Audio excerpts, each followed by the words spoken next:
looks like we're good. Sorry about that. Alright. So let's start working on some stuff. I did some more work this weekend on playing around with some colors here and a little bit more in these areas, kind of widen this stuff out a little bit. Still needs a little bit of work. Kind of built in this other tower, but I'm kind of happy with where this stuff is currently. It's obviously not finished, but it's more finished than it was. So I think what I'm going to do today is I'm going to start working over here, because before I really start getting into these buildings that I'd like to start to work with, I really want to know what I'm doing with the the walls here for the park district. So I think I'm going to actually bring these. Oops, let's make that snap in a little bit larger. I think I'm actually going to bring this a little bit closer to give the park a little bit more room and to narrow this this pathway out just a bit. Because honestly, there wasn't a whole lot I was going to be able to do in here, so it was kind of just a bunch of wasted space. So I may end up having to come in and fix this again now that I've moved that, but this is kind of why before I had gotten around to actually fixing, because there's still holes and there's still a bunch of weird stuff going on over here. I need to turn this down on my end. It's really loud. Can't think. Turn it down a pinch for you guys too. There you go. But yeah, so before I really get into fixing that, I really want to get this kind of locked in. Spatially, again, things could change. I may bring. I probably should bring those parapet type things into this, but let's get this working. Oops, helps if I grab the right piece of geo. Oh, come on. Slow. Oh, Pro Builder. Sometimes you really annoy me. Hey Keith, how's it going? And X Klabar. If I pronounced that wrong, I apologize. But welcome to the channel. Welcome to chat. Okay, so I can't select this the way I wanted to, of course.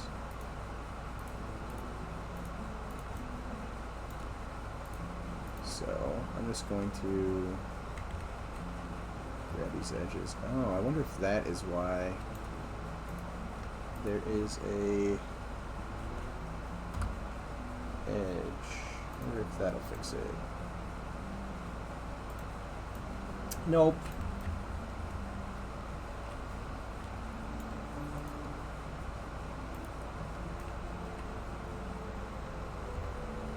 What's going on over here? Man, there's some funky geometry. This was all like super roughed in like months ago, so I haven't touched it in a while. So there's definitely some funkiness going on, and I'm just going to collapse these because the way that was, whoops, the way that geo was looking screams there might be non-collapsed faces. So just to be safe. So let's select these again, since I can't, quick select like you expect the tool to let you do. Cool. Oh, Excalibur is how you say it. Okay, I see it now. That makes total sense. I probably might have gotten that had I tried a bunch more times, but Regardless, welcome to the channel. Taco Bell. Ed has me jonesing for cheesy gordita crunch. Yeah, I haven't had Taco Bell in... No, I take it back. I had Taco Bell...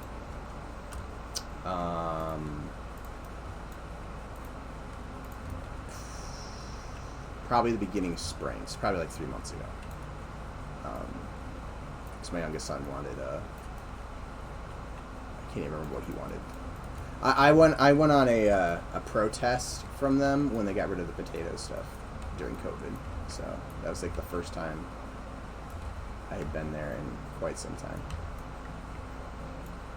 I love me some, was it the loaded potato grillers or whatever?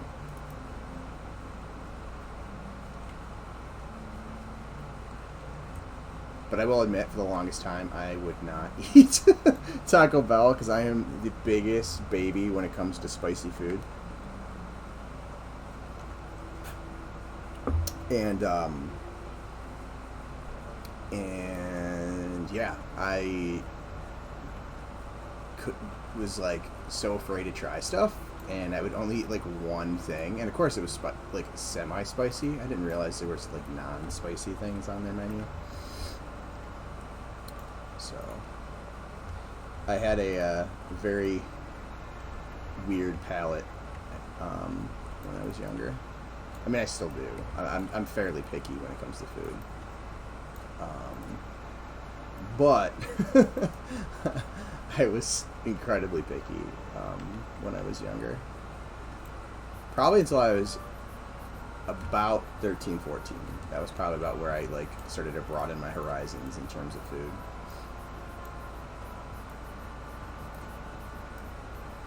Hey Zukin, how's it going? But I'm sure Taco Bell is happy that their commercials are working. And I appreciate the like penny or whatever it gives the channel for you watching the Taco Bell commercial.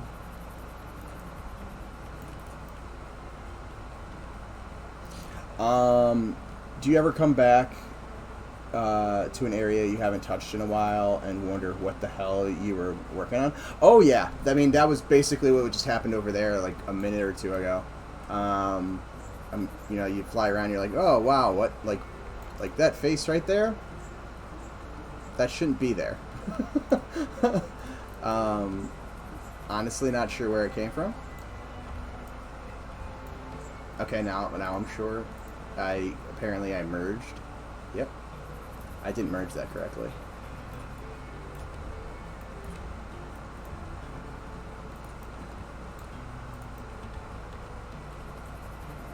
Yep. Okay. So let's undo that.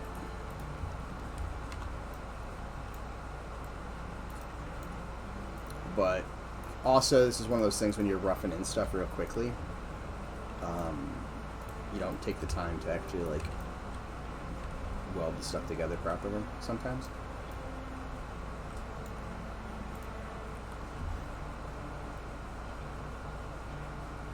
I logged in today and saw the green keep on the hill fallen. Yeah, that's fallen past. I was thinking that was the first time I noticed it with the updated geo on my end. Looks badass. Thanks. Honestly, I really like the look of it. I need to sit down and like play with it more because I think it works really well from a distance. It really reads well. Honestly, I think what I'm gonna do is cheat this a little bit.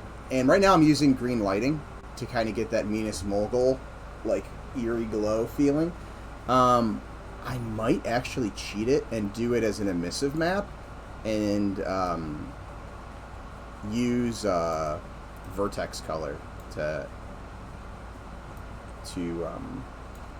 like decide where it is. So I may play around with that, but I need to actually like sit down and like figure out what this is going to look like. But I kind of want to go off of this kind of idea, at least, with the kind of vertical columns, and just need to add in some of that Wormsbane shape language.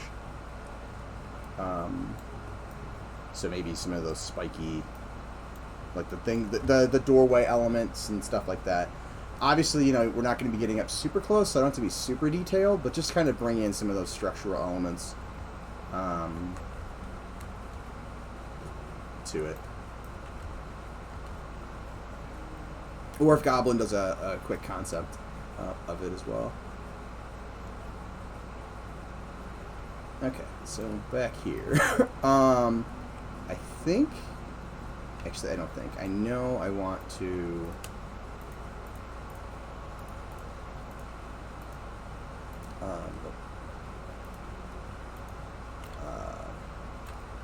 bring these up. Oh, hold on a second.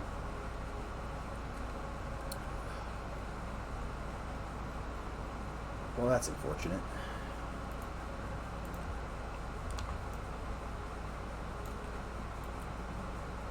Looks like I started to try to clean this up over here, and that's actually not what I want.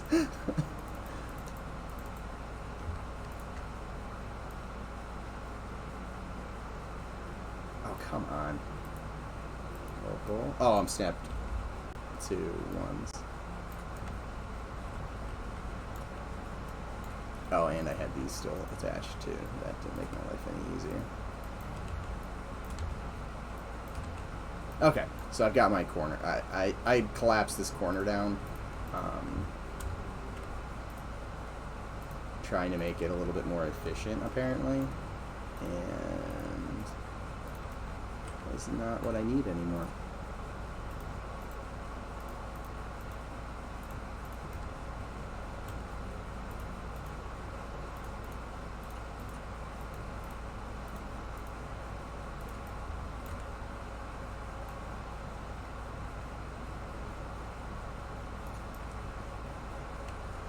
The question is, do I want this to be a full story higher, or do I want this to just be like a half story? Well, technically, between there and there, it'd be a half story. Or do I want it to kind of be on level with that, which would be a full...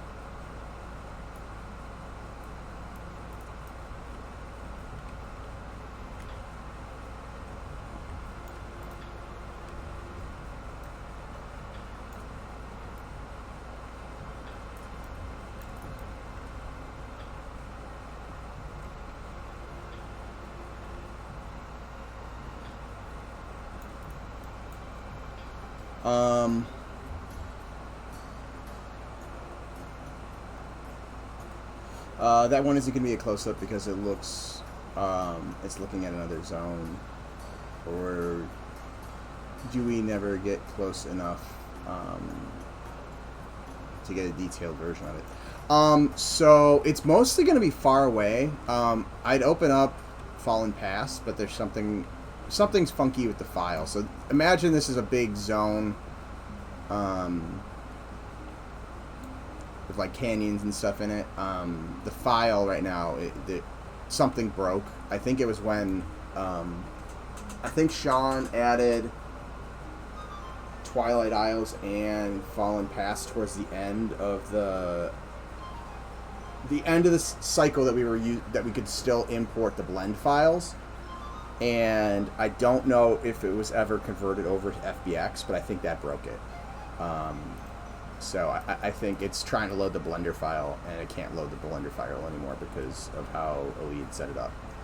So, so I would pop in there, but you wouldn't really see anything. But anyways, that one will probably get some sort of view. It might be better than this. Obviously, this is all kind of placeholdery done right now. So you might get some sort of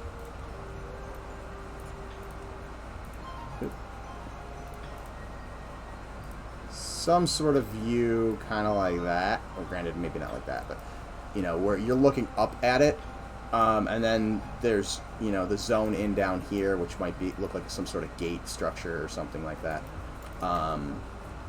So, you know, the closest you'll see it is probably like an above or a below view type thing.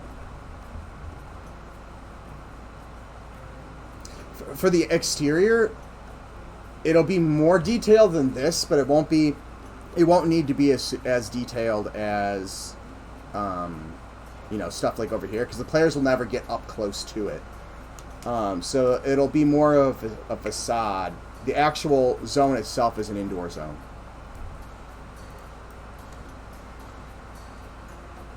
Unless we change something and we want to have like a courtyard before, as you like enter into it, then I might make it more detailed. But or if it's like an indoor-outdoor dungeon. But I believe like currently it's just all indoors. I don't know how much of a complete revamp we want to do on that zone yet.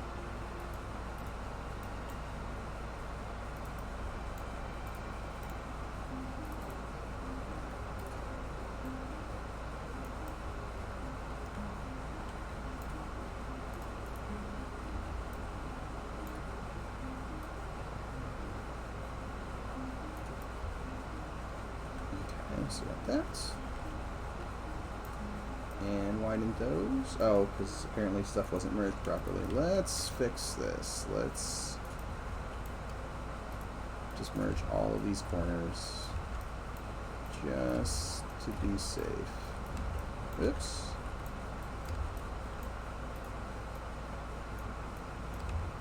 That one should have been fine because I just visually saw it move by itself, but the other ones I'll do.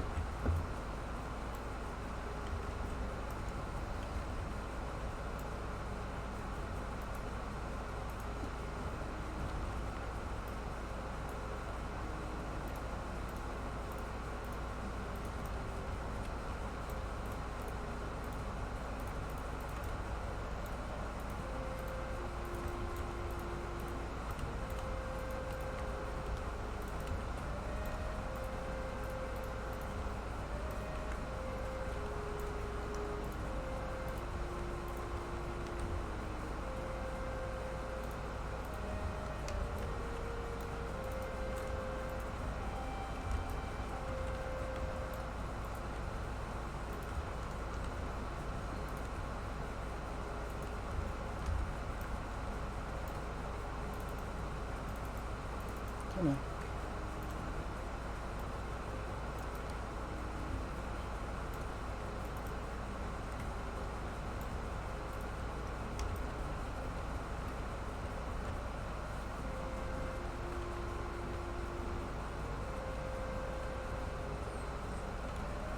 And here's the question. Do I want this to be a ladder? Do I want this to be a stairwell that just kind of walks straight up here? And then obviously I'll have to do something with these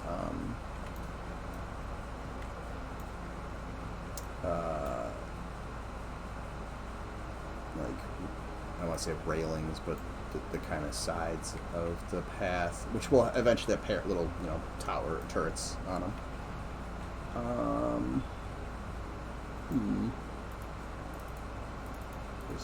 Oops. That was not what I wanted to do.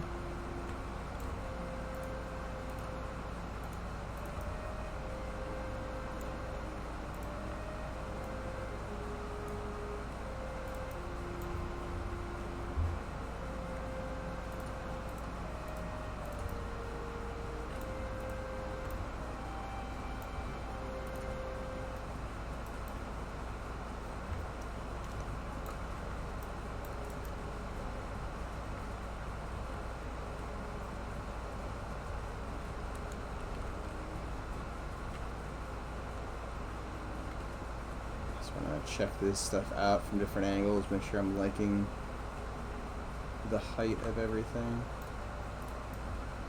This will come in. Hey Goblin. Hey Stoic. How's it going, guys?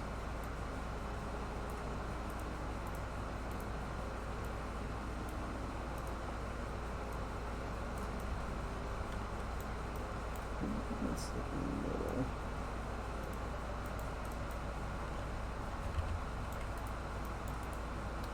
forgot I locked this again. Let's save, just in case something weird goes on with that.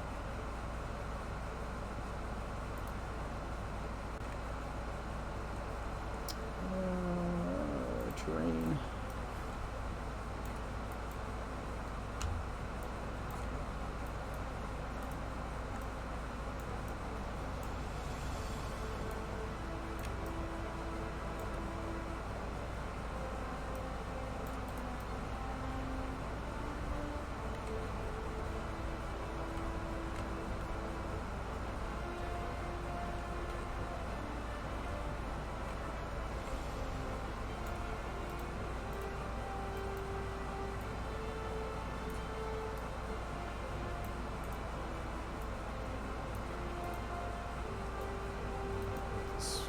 A little bit.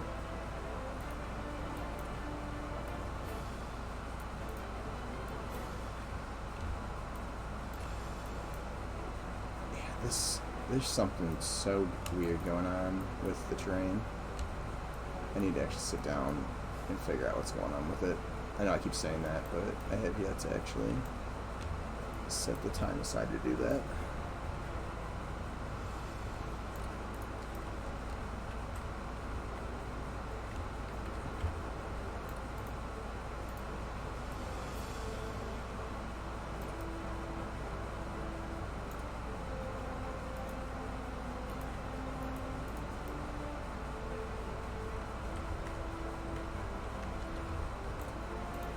To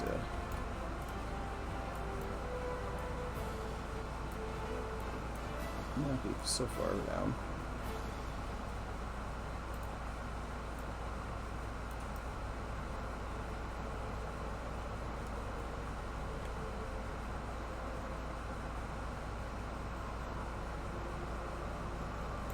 There's a lot. It's I have an AC in the room.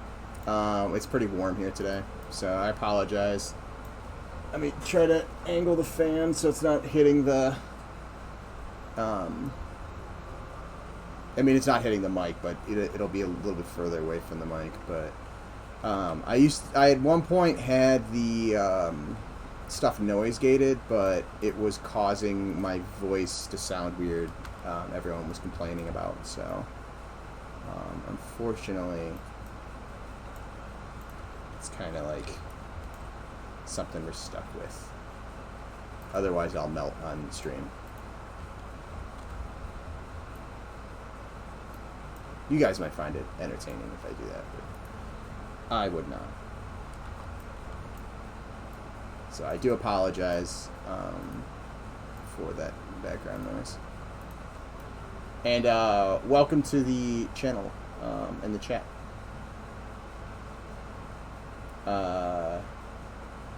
Synth Overseer.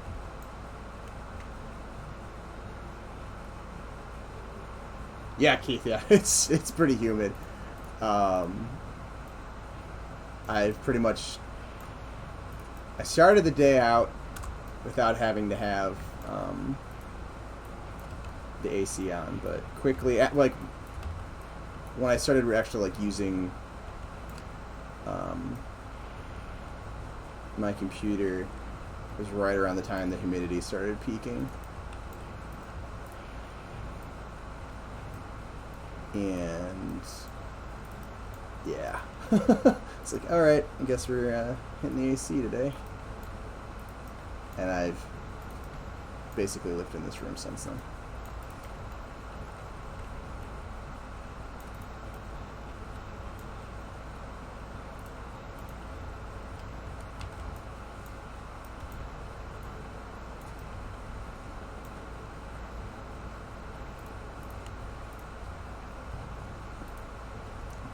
Let's be smart about this. I'll move this over here and subdivide there, so I don't have to look all the way down there to get the subdivision.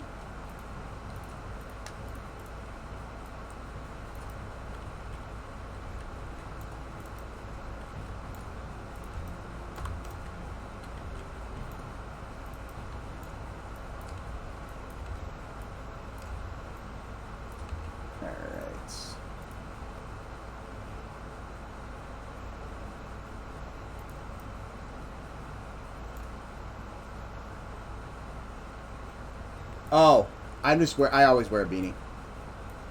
Or a hat in some degree.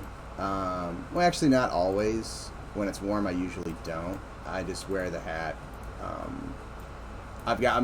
My hair's thinning out, and with the light, you're just gonna get a nice big old glare off my balding dome. But that and it's just. Oh, that was not what I wanted. Hold on, we have to back up.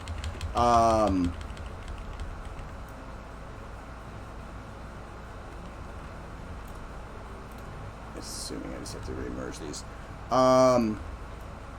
But that and the hat has the name of the game on it, so. I'm not wearing the hoodie as well, though. I can wear the hat as long as I'm in the AC.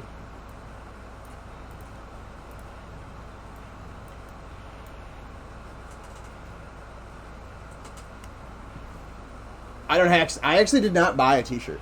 The t-shirt I'm wearing is just a random glow-in-the-dark zombie shirt. I do have a hoodie, though. Oh, no problem for asking. I do not take offense.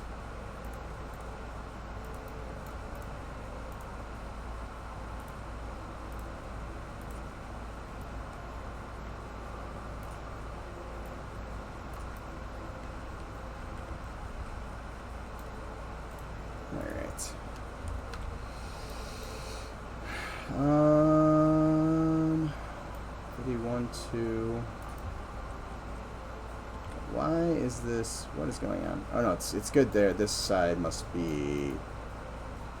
Is this set to world? What's going on? Yes, that is set to world. Let's make these all the same.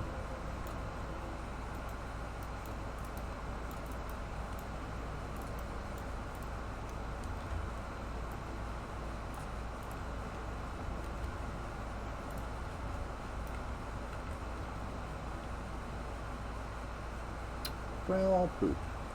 Okay, so I guess I'm going to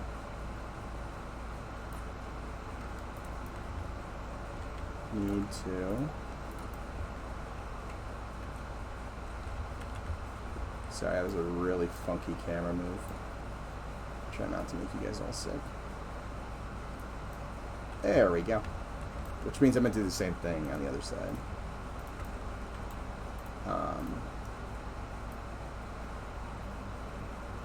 I believe, yeah, I have the sides different.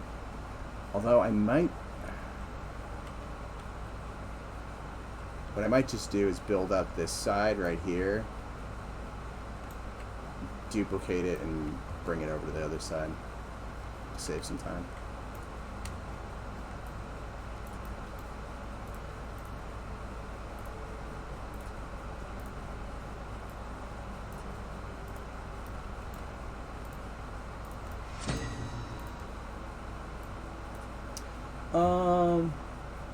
Yep, marketing marketing Eminem with the hat. Also, it totally justifies the beanie emoji. Although that's the old beanie, the one that I wore before we made the merch hat. Let's see. I didn't get a beanie, and I regret it. I know. Beanie Club is where it's at.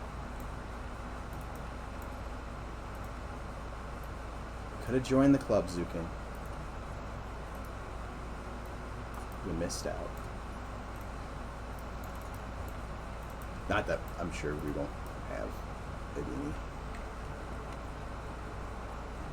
in the future. I definitely rock a hoodie this fall.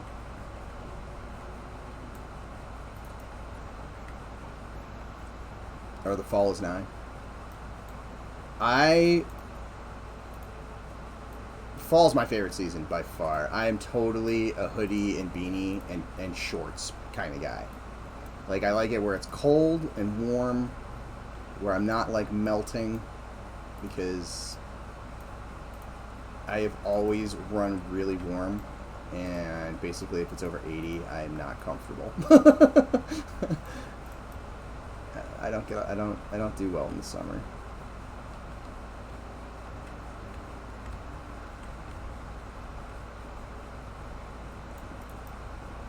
That looks kind of cool. I dig it.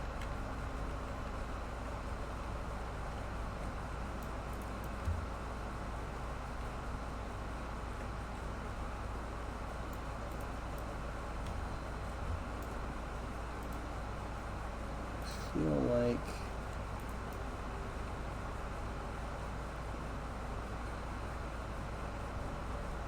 I don't know if I want to bring this whole wall back. I almost feel like that. I don't know.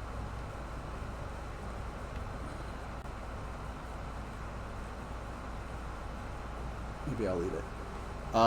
Yeah, you snooze, you lose. I want one too.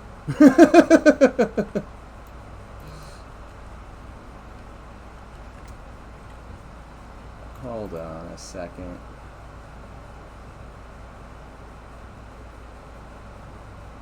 Okay. I think I can do this.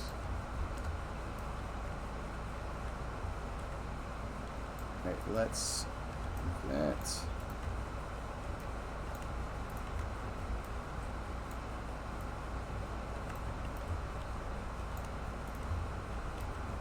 Honestly, I regret not ordering a t-shirt. But I already spent a ton because my kids wanted stuff too. And I was like, ugh.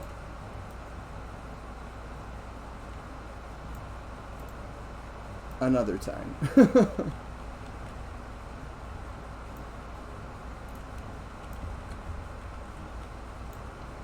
Please release the merch. That is not my call when that gets released.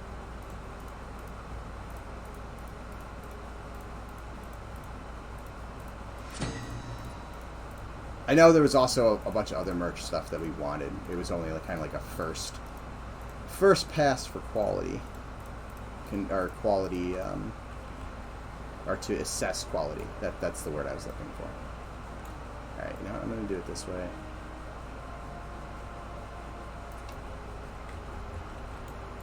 And then we'll just do this.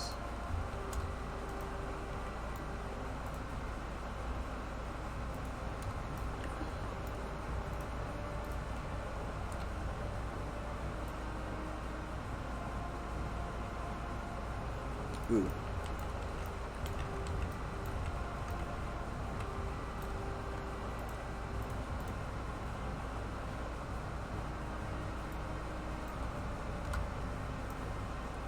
So again, I'm going to fix this whole area later. We'll do this side today. Although this side eventually, there needs to be a gate here. I just made a big opening, but this is essentially going to be a gate. So this will eventually carry over, and then this is going to be the hanging gardens. There's going to be hanging gardens on each side. So those should be fun to do. I want to make it so like you can go in, and Goblin has a concept that I'm going to kind of use and then kind of blend it with what I'm feeling. And basically you'll be able to kind of come in here and then basically pathways up that will kind of bring you out into these individual levels of the hanging gardens. Should be cool. That should be fun to play with. I'm excited that I'm actually kind of getting towards this area to play with some of this other stuff. Granted, I still have a bunch of work to do out here. A lot of this is kind of very first pass. Hold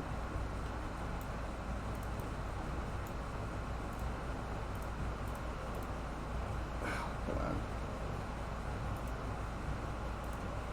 Let's make it so I cannot select that accidentally.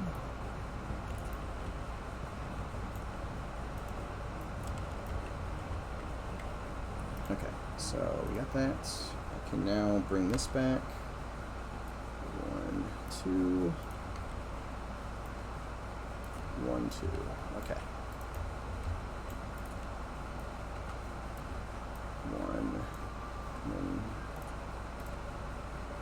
quarter. Whoops. Nope, we're right.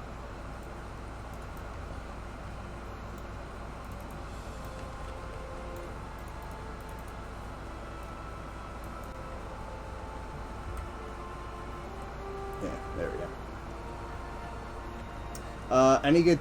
Any good tips and tricks with Pro Builder now that you've been working with it for a while?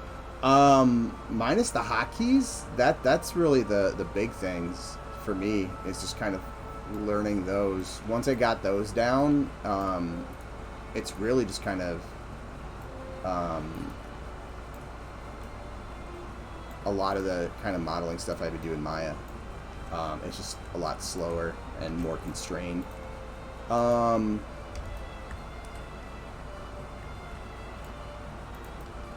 I wish I had a better answer for that that question, but I can't think of any like major tips and tricks. That experimental stuff that Keith had mentioned, and I turned on the tubes, like the spline tubes, looks pretty legit for some things for sure.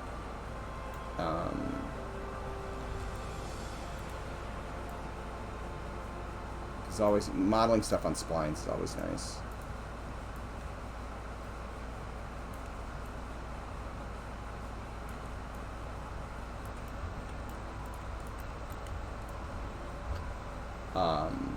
But again, it's in that experimental stuff, and it like warns you like this can blow up your project, so use with caution, I guess.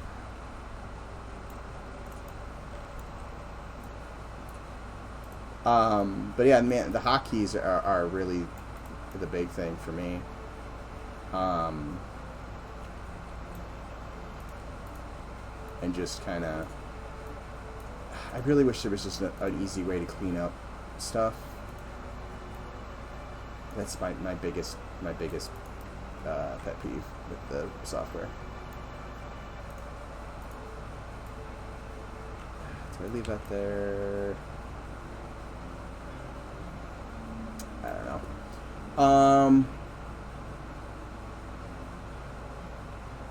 Pro Builder feels more natural. Part of it's probably just because you're flying around in like spectator mode. That can definitely feel more natural than like a 3D application. Granted, I usually use Maya, so when I set up Blender, not that I use Blender all that often, but when I do, I have it set to Maya-like controls.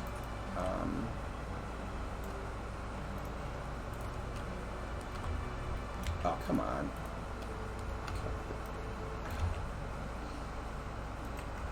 Alright, let's bring this back.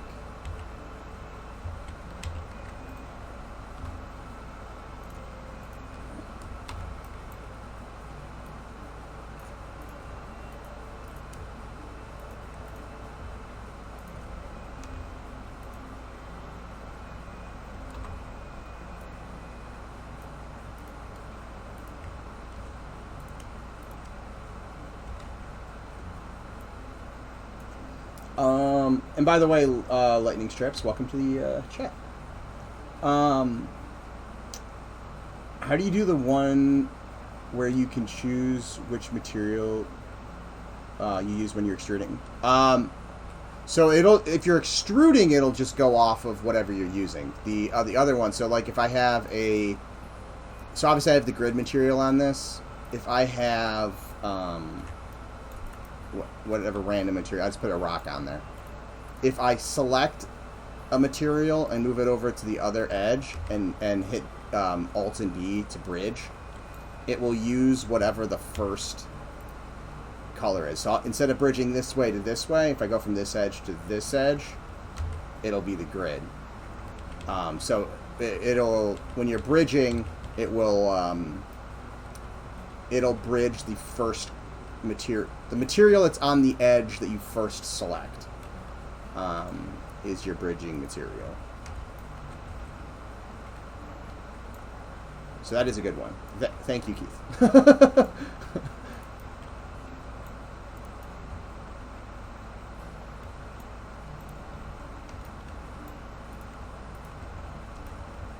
Yeah. Also, which I wish I had done earlier, you can select everything by like material and our vertex colors. So if you start like putting the vertex colors on the stuff you want, granted this file, like there's some weird stuff, although it did let me like play around with some vertex color when I was trying to like just play around with this, because again, I'm, you know, kind of keeping the Petra theme, so it's, you know, similar like sandstony colors. So I was just kind of playing with it to see how, like, I don't know whether these would be painted or just lighter colored rock bands, but like how those could potentially make parts of it pop. I was just playing around with that. But it started letting me do vertex color again. But for a while, like over here, let me see if it does it over here. Yeah, I'm hitting apply vertex color to that, and this is not doing anything. So like, I don't know what's going on. Pro Builder is finicky. That's another pro tip. Just be prepared that it's finicky. Are you guys using Git or Plastic for collab? We're using GitHub. Plastic broke my project until I made a new project and logged into Plastic. Then went back to the old one. Yeah, we've been using GitHub. I use Maya. Yeah, you use the Maya controls too. Well, you Zukin, you originally learned on Maya too, right? If I'm remembering that correctly, right? I'm not making that up.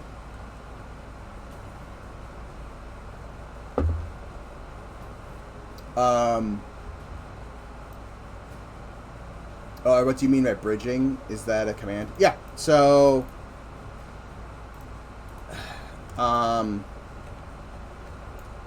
if I grab this edge and this edge, bridge edges, it basically works like like you're bridging a gap, essentially. It's the same thing, like Maya, and I'm assuming Blender probably has it too. I know Max does, or did. I haven't used Max in years. It used to have it, at least. But bridge just kind of jumps the gap and creates a face in between. Now with Maya, it's more complex than that. Like, with Pro Builder, like I can't select these two edges and say, okay, I want to go to these two edges and bridge. It just won't. You can only do one at a time. Maya, you can do multiples. Also, when you bridge with Maya, you can say, I want this to bridge this gap, but I want it to have a subdivision. Granted, it wouldn't run all the way down, but it would subdivide however many times you want. So I could say, I want there to be 4 subdivisions on that face as it goes, and we'll just put them at the 50 point, the 50%, the 25%, and the 75%. We'll get subdivisions automatically. But yeah, bridging is also is a very handy function to use.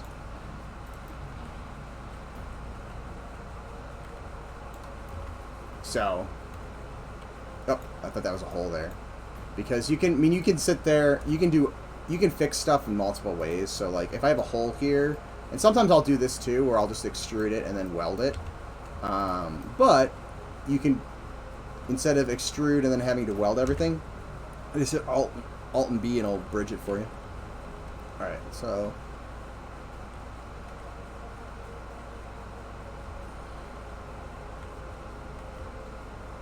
now here's the question. Oh no, that's gonna make that.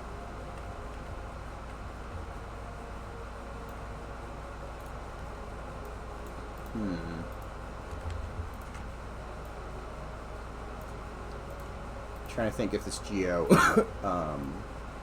is gonna bug me or not. That's better, because this is only a 1 space. This is a 2 space. These are 2 spaces. I'd have to move this much further. All right, never mind. We'll leave it like that. Yeah, I trained in college on Maya. When I got my first job, they all use Blender, so I had to learn that. Oh yeah, I remember you saying that. Thank you. No problem, Keith. Yeah. Again, anybody has any questions, feel free to use them. Oh, looks like I missed those windows up there are sweet. Oh, are you talking about these ones?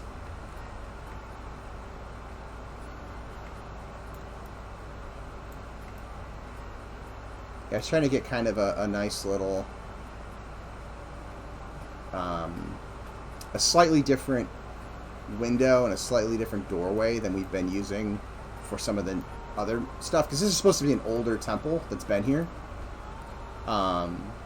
So I don't think they're going to be windows, though. I think what they're going to be is kind of like inset, and maybe have some sort of like statue painted here, or some sort of design or something.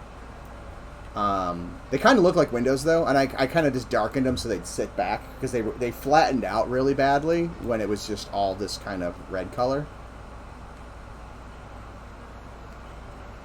But I really like this kind of Petra look, and I think what I'm going to try to do is merge a little bit of this kind of Petra temple, Petra tomb front with Goblin's concept for the catacombs area. This. So kind of this kind of like monolithic structure. Actually, it looks... do I still have Pure Ref open from earlier? No, I do not. Give me a second to open up Pure Ref.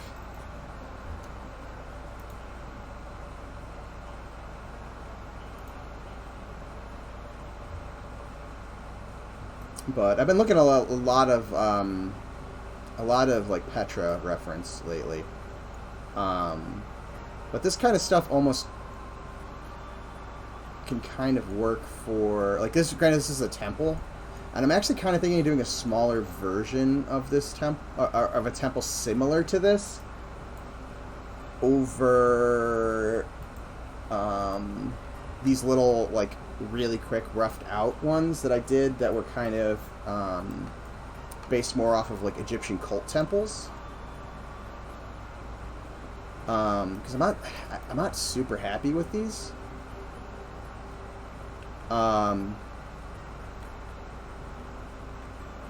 So I'm thinking about maybe doing a slightly larger temple here, moving this building over into Sage side. I think it makes sense over there, and then making a second, like flattening this out and making a second temple over here. I just have to figure out how to orient it, because this is a strange kind of curve. So it might work, it might not work. That's kind of what I'm playing around with. Regardless, I want to move this over there, I think.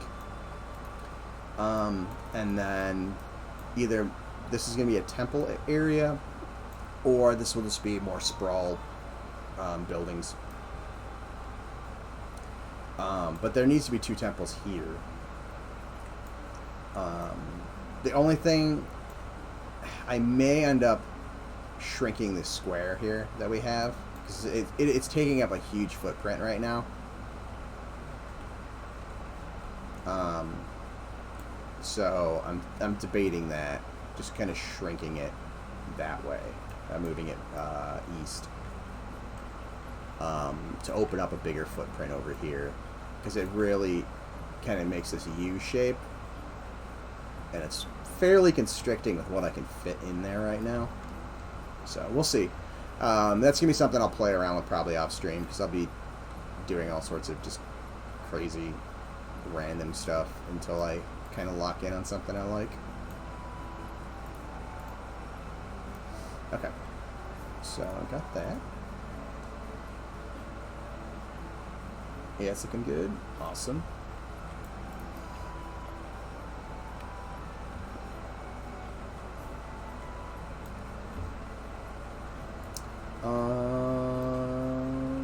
Let's see. 1, 2, 3, 4, 5.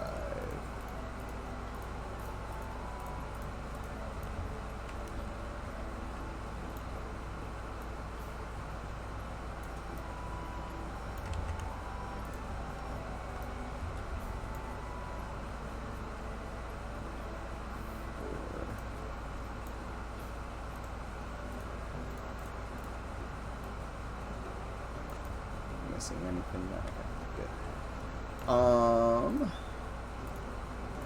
Grab all these again.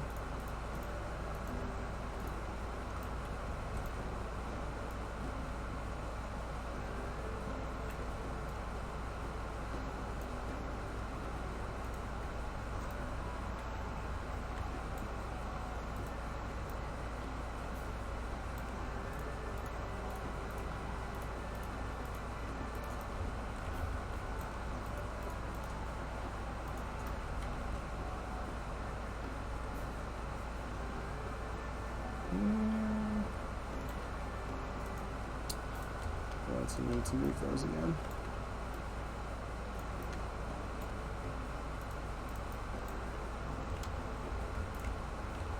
Oh, also, another good trick.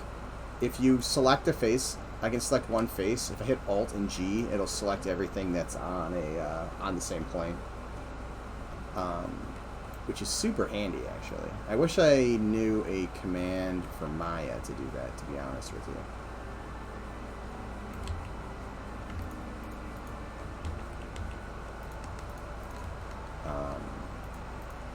Because I don't know one off the top of my head. I know how to, like, grow selections and stuff in Maya, but I do not know of an equivalent to that. What is going on here?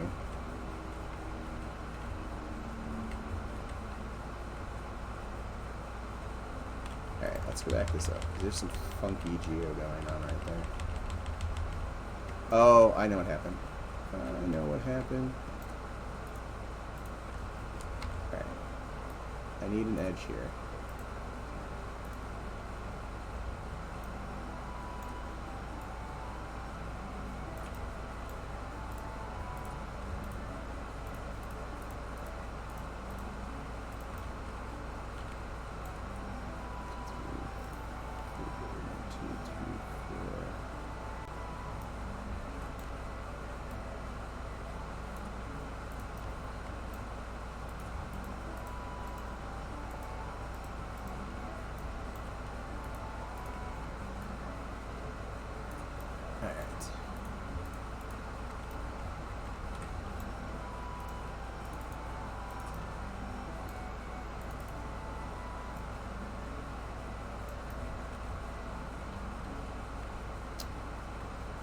Let's fix this. That's gonna cause problems later.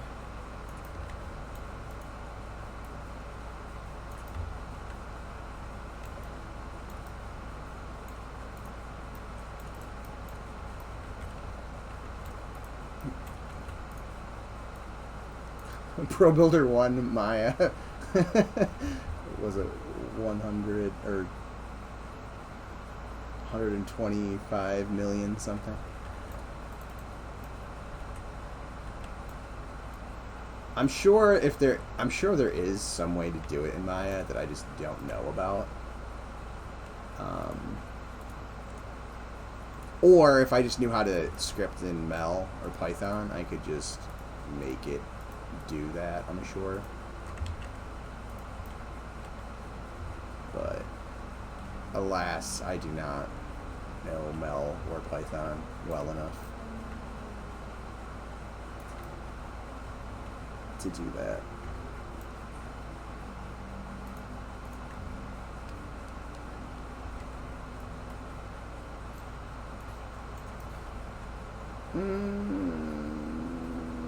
I don't think I should worry too much about this yet, actually.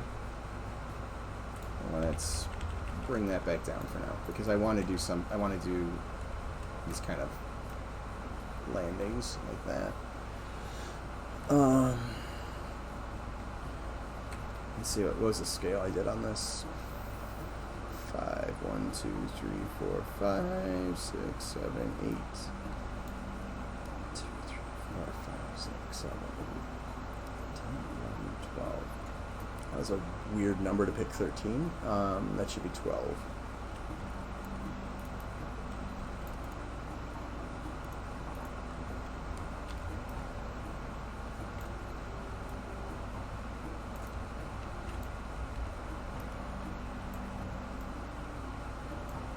One, two, three, four, 5, 6, 7, 8, 9, 10, 11, and 12. Is that how I was handling it? Whoop. Oh, that's right. This is going to be a slightly different height. I still want to keep this same idea on this side, though.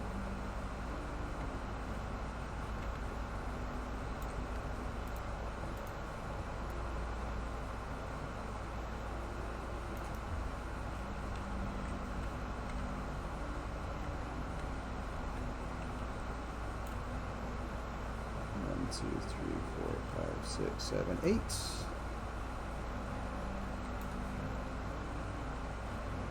2, 3, 4, 5, 6, 7.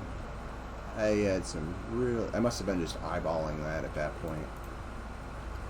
Because those were weird measurements. That or... No, I had the measurements figured out by then.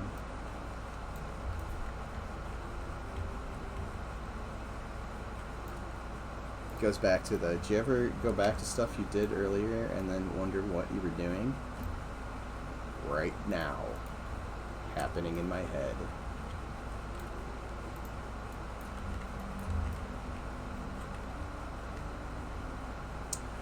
So where can we get some of this sweet M&M swag like you got there, Betis?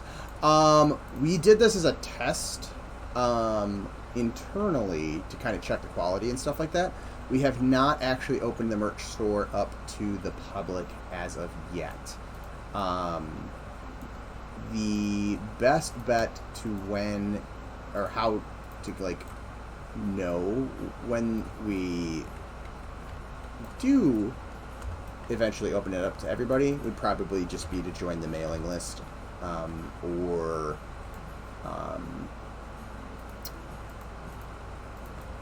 sorry, my brain just switched tracks on me. Join the mailing list and or be in Discord if you are not already part of both of those.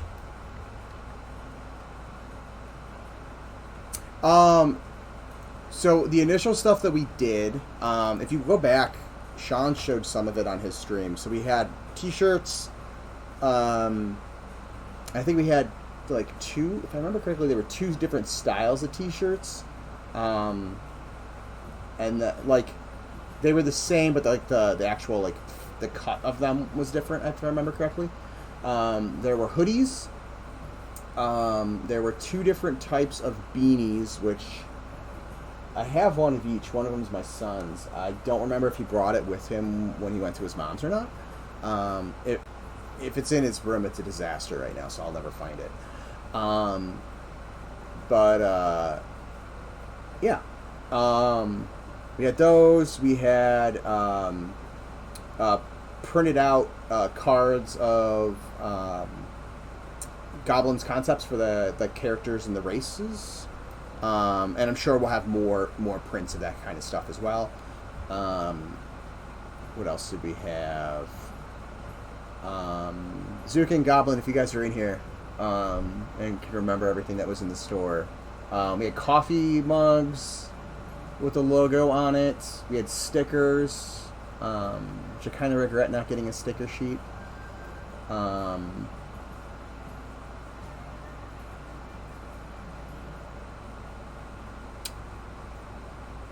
don't remember. There was a bunch of different stuff, and then we've talked about other things. I know there's been a joke about a gnome body pillow. We've talked about. What else is there? There were some other ideas that I'm just completely blanking on that we've talked about. Doing for merch as well. Yeah, but the baseball hat, the ball cap. Wasn't there two versions? There was like a trucker kind of hat, and then a more of like a complete cloth hat. Both ball caps. Some clothing and some stickers, postcards. 3D print minis would be cool once character models are done. I'm totally planning. I'm totally planning on once Zukin gets a deep gnome, I'm gonna 3D print a deep gnome, like a full, like a life-size deep gnome, and just have it chill in my house. I need to finish it off. I've been working on. Here's part of it actually.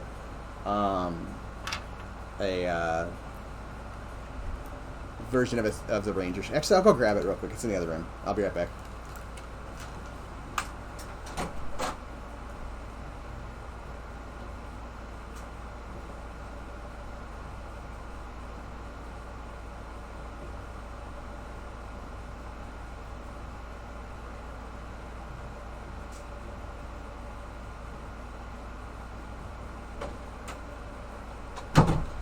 Oh, all right, I'm back. I'm gonna get my head set back on.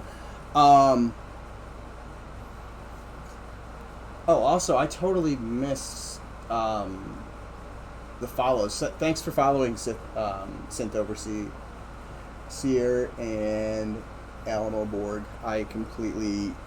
I don't know why I've missed the last 2 ones, but anyways, I've been working on the 3D model of the Ranger, the EverQuest Ranger. 1.5, 2.0. So I did it with my FLM printer, and I kind of regret it because some of the details were so tiny anyways that didn't come out from the model. Yeah, EQ1 1.5. So the only thing that I need to finish, and I've tried printing it a bunch of times, but there's like a little like curl of a vine that goes over here, and it's so thin. My printer's having a hell of a time getting it, and then when it gets it right, like it's so annoying. It keeps breaking when I'm trying to get it off of the supports. So I honestly I cut this one off, and I think I'm just gonna get like a wire and like bend the wire to it, because I have one set up that didn't quite print correctly, but it has all the bends in it right. So I guess bend wire to it, it'll hold the shape well, it obviously won't break, and then I just have to get it to attach to this. But this also even has a glowy gem like the Epic did. So but yeah, I want to hang it on my wall, but I think I have a resin printer too. I think I kind of want to break it. I'm going to have to break it up into much smaller pieces.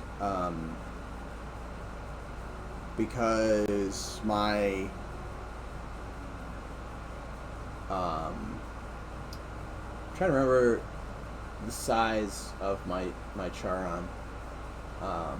My FLM printer can print pretty high. I think it's like 55 centimeters. Or no, is it 55? I honestly, I don't remember off the top of my head. It's still not enough to print this whole blade as one, so that like the blade, I printed the blade once just flat, and it was not gluing together. Like I glued it and I went like this, and it just went crack, and I was like, oh sweet, because there just wasn't enough support. So I built it with kind of like two like L shapes, so they kind of link together, so they like support each other. And then I used the wrong, like the glue I had, I didn't have enough glue, and then I had to like go out and buy more glue because it totally broke. So it's been a little bit of fun, but yeah, I just need to, where is it? Hold on a second. I can show you guys if you guys aren't familiar with it. This little like thing needs to be done, and the leaf doesn't come out very well because it, like, again, it's so thin that the FLM printer, it's like is it a 0.2? I think I'm using a 0.2 millimeter nozzle. It's a 0.2 or 0.4, I forget. But yeah, so need to fix that a little bit. I designed a sword in Blend. I designed a sword in Blender for a contest. Nice. That's cool. Thanks. Sent you my design in Discord. Cool. Let's take a look.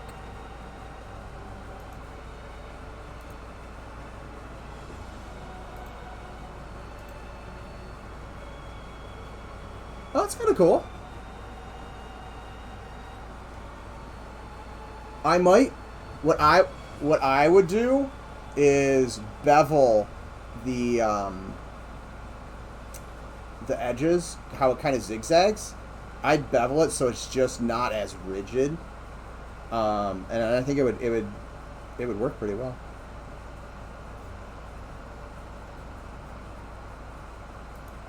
Cool. Share with the class. Do you care if I share it?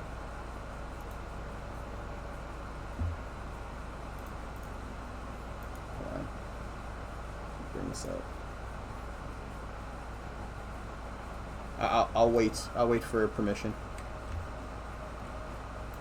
You don't care? Ah! Hold on. I had it.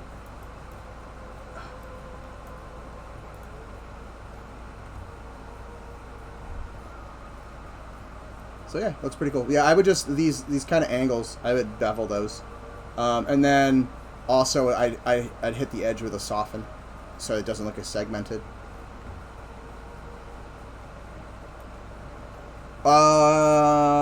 Did you render that? What is that rendered in? Is that Unity?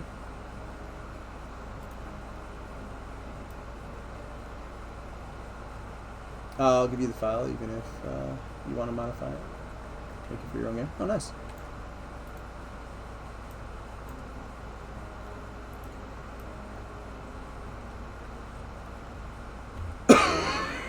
Excuse me.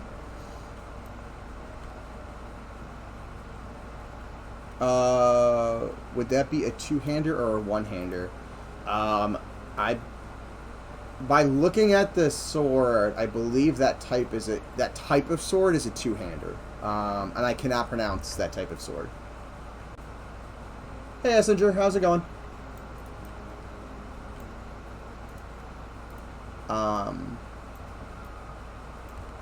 Begins with a Z. It's something like ZW something something something. I know that was super great spelling.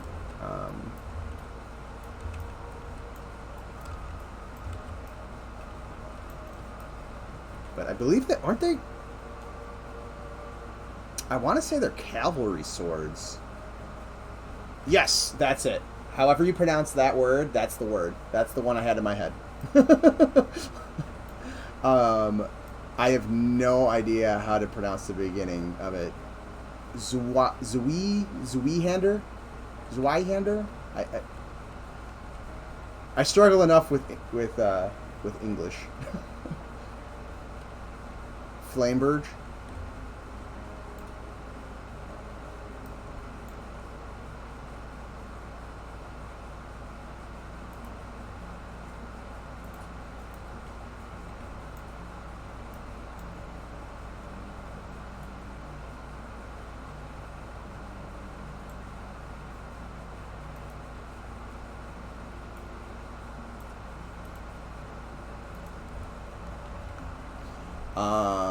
Z versus I.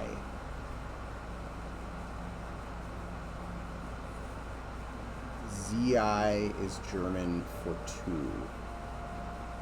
W is a V sound. Oh, so it's a German word. Okay. So Zweihander.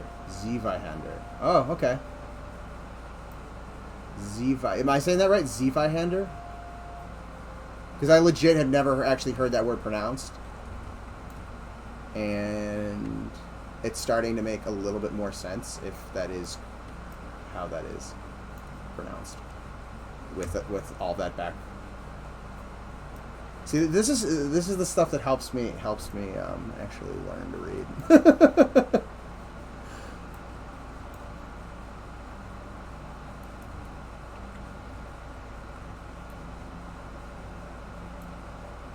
Soft Z. Zweihander? Zweihander? Zweihander? Zweihander?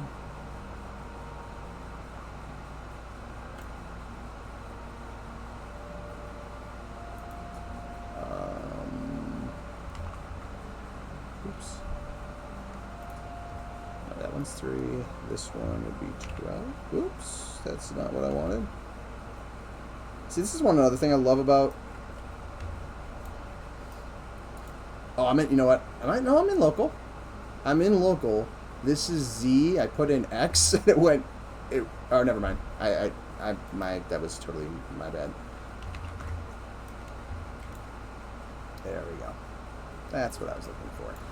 And then 4 times 4 would be 16.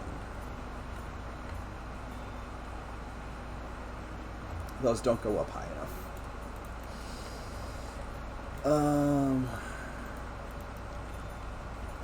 Let's...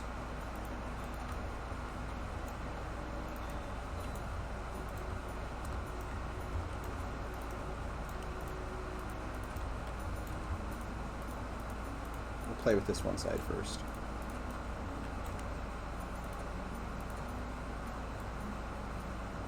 Oops. Or is this one have to go up that high? It would have to go up that high. Okay. Alright. How do I want to fix this?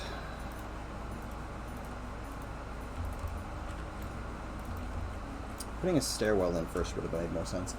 Can't wait for Goblin to start drawing all the cool weapons for you guys to model.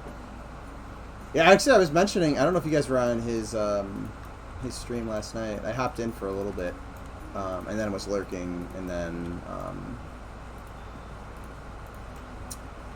ended up... Excuse me. Ended up playing some Diablo. With it in the background, but I was mentioning that once he does some drops, I can pretty quickly mock up a lot of the weapons.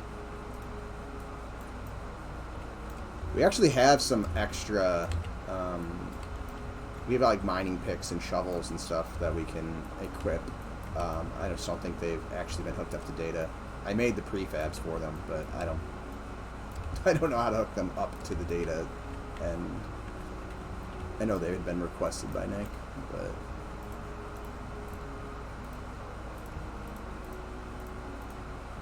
granted they're super placeholdery, but they definitely can work too.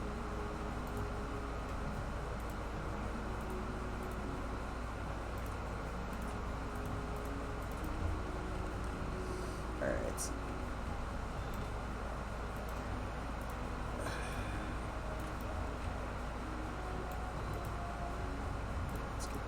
Fixed. See, this is where I hate Pro Builder, because in Maya I could just double select. I'm gonna totally... Oh, I thought that was gonna black out the entire level. That really should have. Oh my god, I can't click with my mouse. This is one of those things where, like, just double clicking the edge loop would let me just delete this whole thing, as opposed to having to sit here and like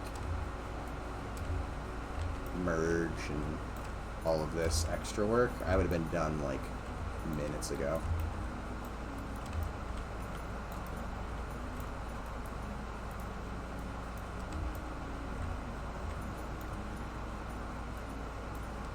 Haven't caught many of the streams. Sean started streaming at 6 a.m. 6 a.m. That would be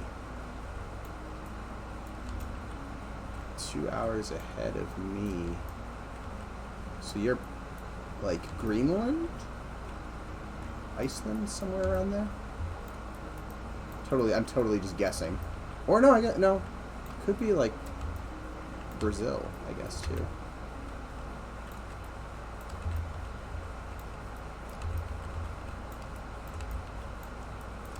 he's like, yeah, he's usually streaming around like 8 a.m. for me now. Which works for me. I'm just like I'm like super groggy.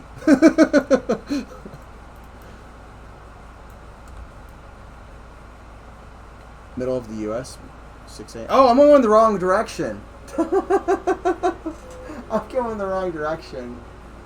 My brain's not working. I'm gonna blame the wine, even though I'm not buzzed.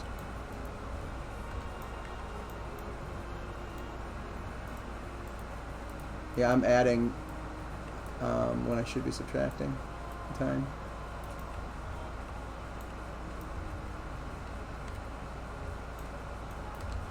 Oops, that was not what I wanted to do. Stop selecting that. There we go.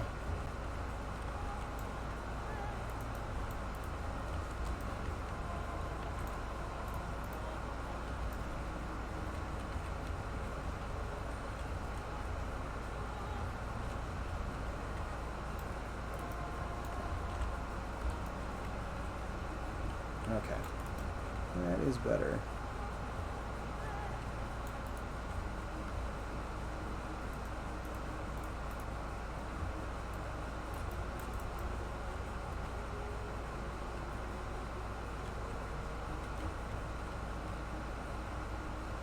Doesn't quite do what I wanted it to do now, but whatever. It still doesn't look too bad.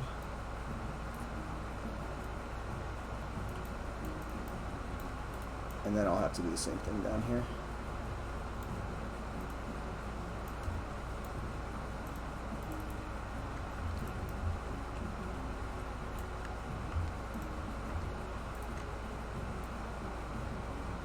Oops, let's merge that.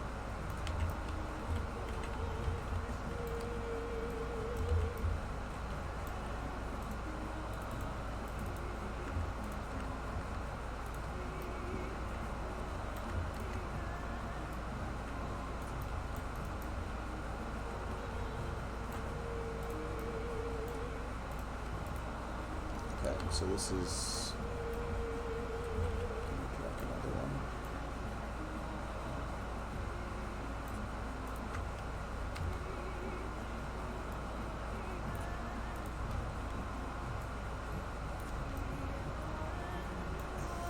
I think I'll end up needing another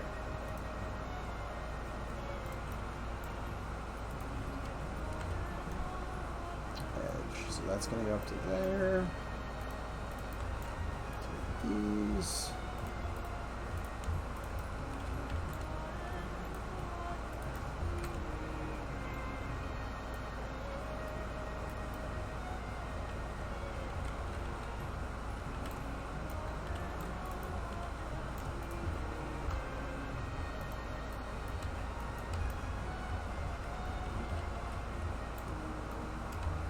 Nope. That's another thing I hate. It likes to keep the one selected, even though I don't think it should. It wouldn't. I don't think it is. Are you a wine aficionado? I just enjoy wine. I'm not like super snobby about my wine. Although I prefer just like red blends now for the most part, because other wines tend to give me a headache real quick.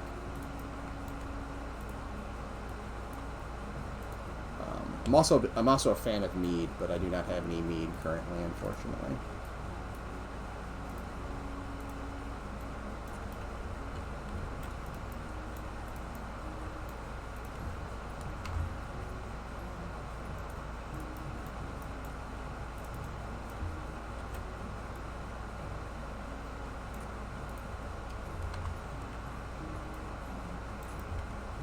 But yeah, more of a wine and cider and mead kind of guy. I don't, I'm really not that big fan of beer. It's just, it's not like I can drink it, but I'm not a big fan of bitter flavors.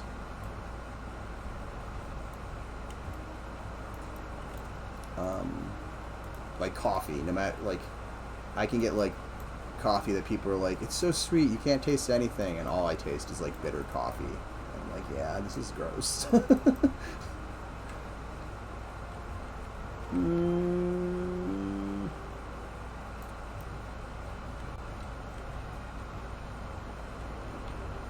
I may play around with that more. I'm not a giant fan, to be honest, of this.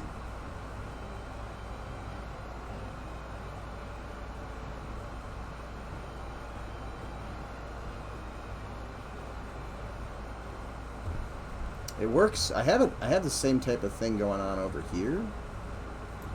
And it works a little bit, but these are just kind of like subtle steps. I don't know if I really like it running down this whole tower. It feels kind of weird. I think if this was up a little bit higher, I wouldn't have as big an issue with it. But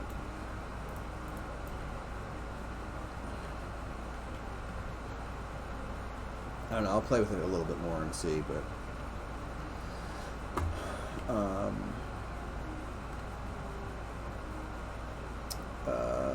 where is the wall section? I need a double wall section. I still have a single double wall section. It appears to be a negative. Let's see, I combine those.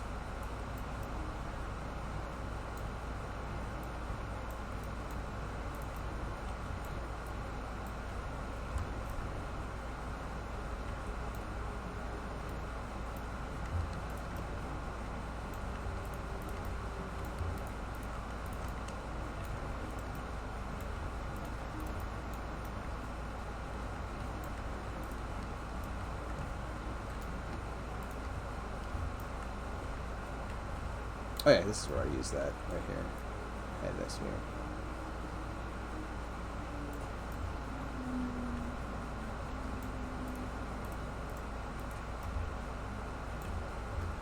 Anyway, I used that in a spot and it actually kind of worked, but I don't know if it's working over there.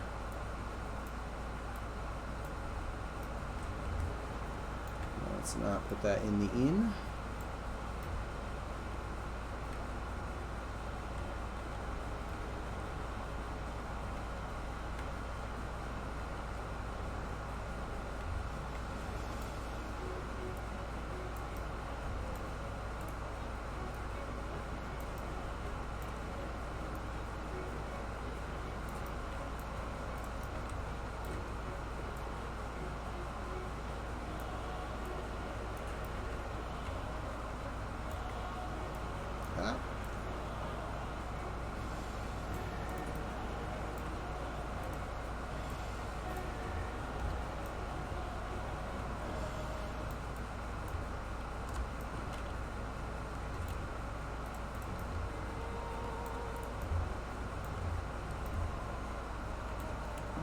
Let's make sure it's actually contacting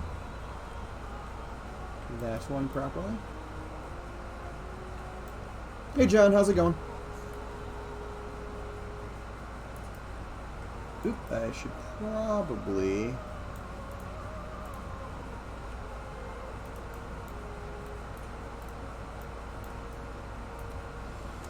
duplicate or make this so it duplicates properly.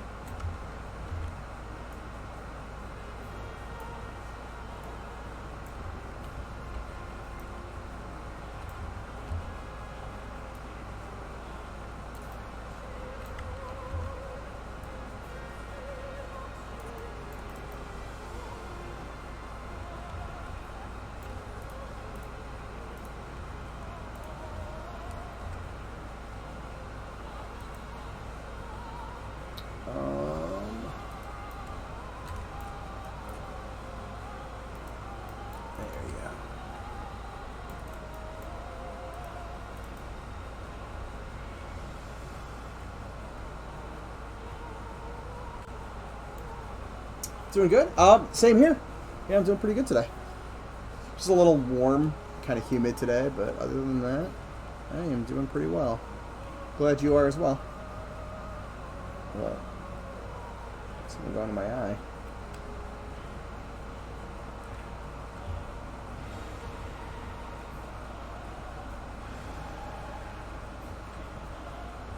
I don't know if I want it to be double-sided, to be honest. Maybe...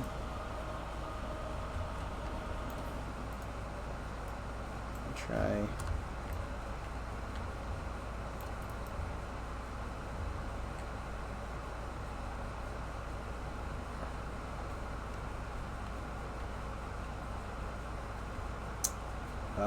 yeah, warm and humid here too, but cloudy, so it's a good chance to mow the lawn. I haven't had to mow the lawn in a while, but my one friend who we used to date inherited a house from her mom that was on like 5 acres, and my God, that took forever to mow. And then her mower would just leave just piles and piles that you'd have to, of dead grass that you'd have to rake up. The first mowing of the year was the worst too, because like she lived next to like wetlands, and the whole street kind of had a real gentle curve down, so all this water would just sit on like the one side of the lawn next to the driveway, because the driveway was risen up just a bit. So it'd be like a swamp for like, I don't know, first month or so. So the grass would get oh God, it was so much work. So much work. I have to say I don't miss that. Although riding the mower was fun. Just put on some music and just like zone out. That I didn't mind. It was the raking afterwards that was just awful.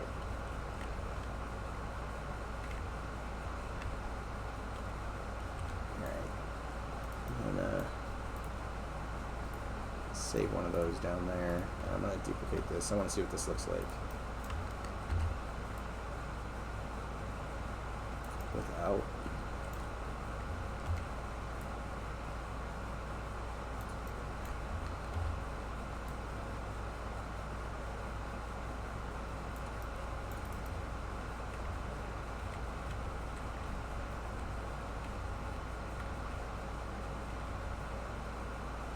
You know what, honestly, I might even just do it like I did on some of the other walls and make it super not OSHA friendly. No railings.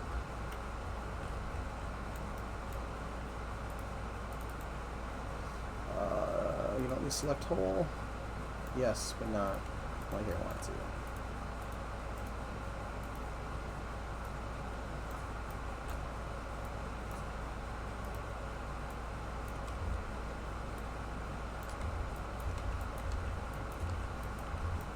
So in reality, I could have just grabbed a different wall that I already had set up to do this in the end. But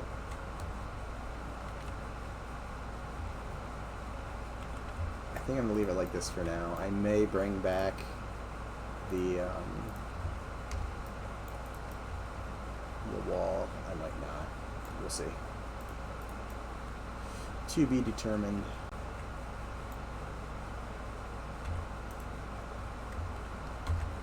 And I think YouTube is wondering if I'm still watching. Oh my God, I have so much stuff open now on my other window. Yes, I'm still watching.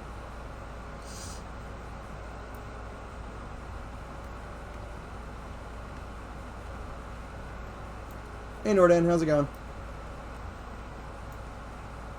I am doing pretty well myself. Oops.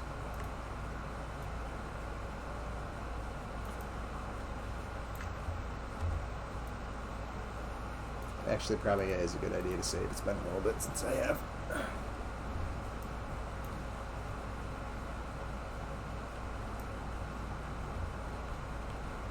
Doing well, good. I'm doing pretty good, minus the humidity. Other than that, I'm doing pretty well. Got a bunch of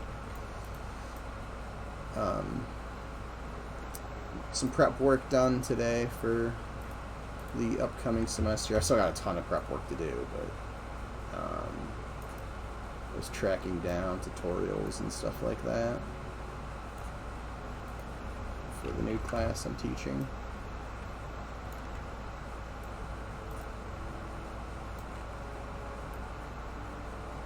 There's always like so much more to get to do when it's the first time you're running a class.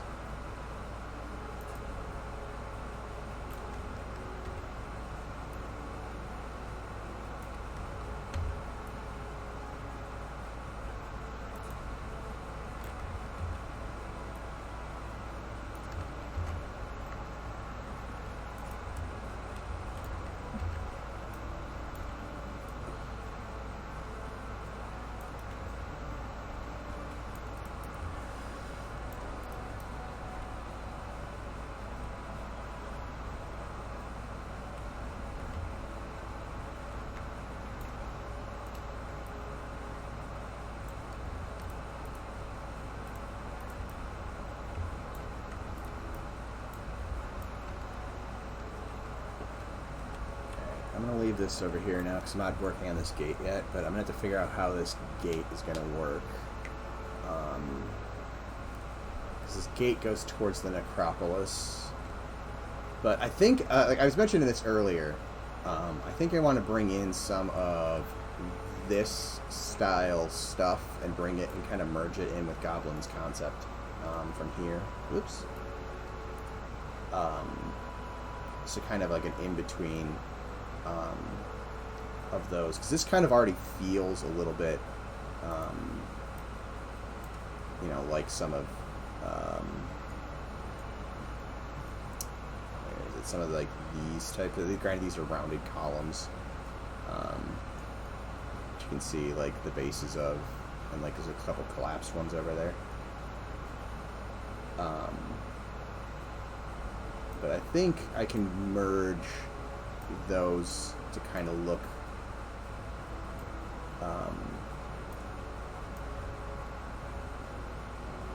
like they're coming from the same thing. So like as you walk into here, there might be some of those smaller tunes. Again, think Petra, kind of like embedded in the walls, and then you get into here and you get some of the larger kind of structures intermixed in with some more of like the kind of Petra faces. This is going to be much larger too. This is going to go back further. Ham was I talked to Ham I don't know, month and a half ago about this, potentially having like a an aqueduct running from here, from, well, it's another zone, but essentially you'd see it in a couple zones, and then there'd be like a big cistern type thing up here, whether that's like rock or something that's kind of like built, and then it kind of comes over to here, and that's how like this area is so green. There's lots of water and stuff that's coming in, and you know, it kind of trickles down, that type of thing. So I haven't played with the idea yet, but I think it could work. So we'll have to see.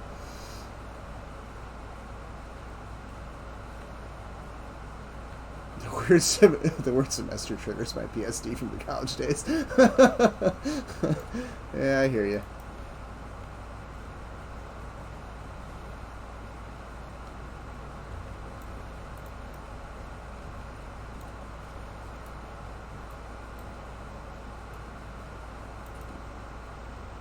I still have like random nightmares where I will be like doing something, and then like high school will like contact me and be like, oh, you forgot this one class, this one credit, so you have to come back, and then like I have to like go back to school.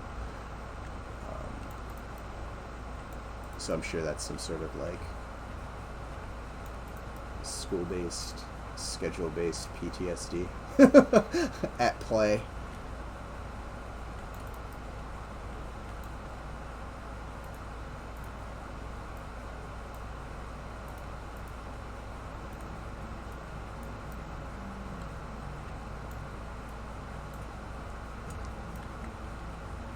It's definitely one of those like reoccurring dreams where I'm like, oh no, that, or it's the or it'll be a combo of that and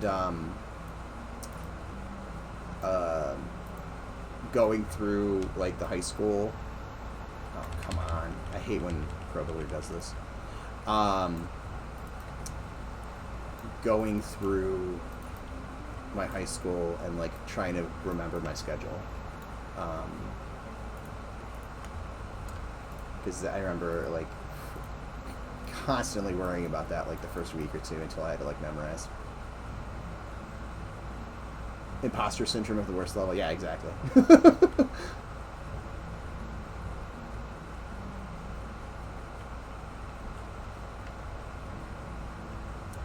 Which way do I want the stairs? I want the stairs going this way? Over this way?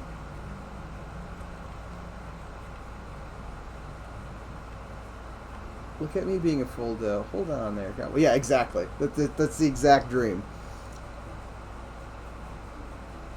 Hey, look, I'm adulting. Oh, nope. We messed up. You gotta come back. Oddly, it's never college either. It's always high school.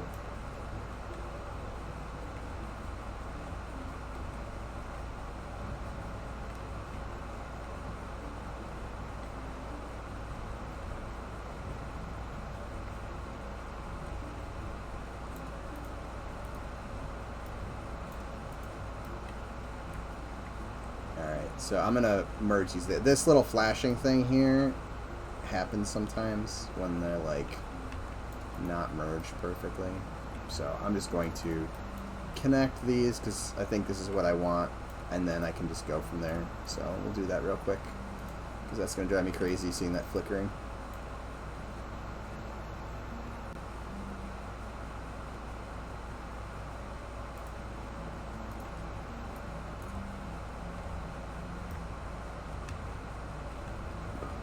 It's like not the easiest thing to see. Hold on. Oh, that's gonna be a pain in the butt. Those are not at the same height.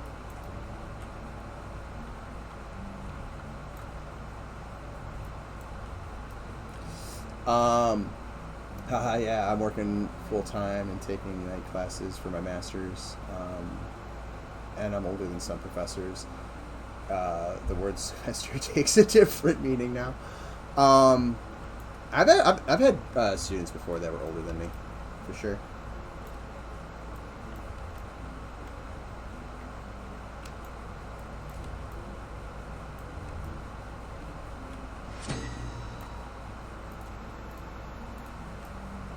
Actually, I remember being a little nervous the first time that happened because I was like, "Oh God, are they going to be like expecting something different? Like, what's going on?"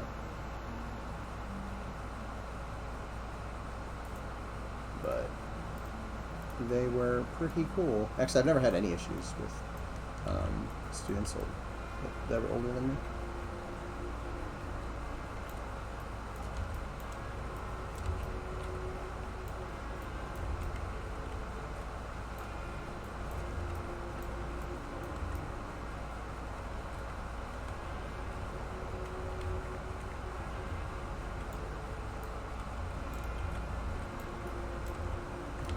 That was not what I wanted.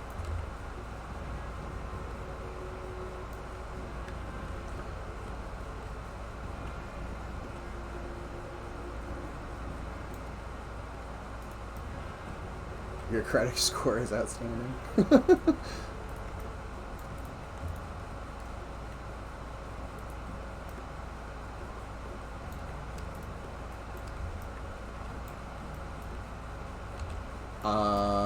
I actually had a long battle with my old high school about something similar. I was trying to get my FAFSA when I was 29-ish, So for some reason they wanted high school transcripts. So I had to request them, and the school calls me and says I took Math A and Algebra A when I needed Math A and Math B, or Algebra A and Algebra B, and they had no record of me graduating. Oh boy. So I'm looking at my high school diploma on my bookshelf. that is legit, like, the dream that I've had, where it's, except mine, I didn't contact them. They would just, like, randomly contact me and be like, yeah, we screwed up, you gotta come back.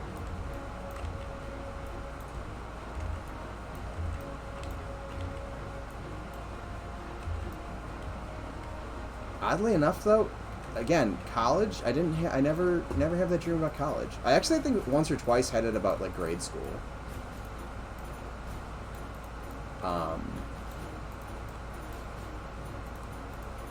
And then it goes into an old recurring nightmare from when I was a kid. So I get vertigo. Like, me and heights don't get along so well.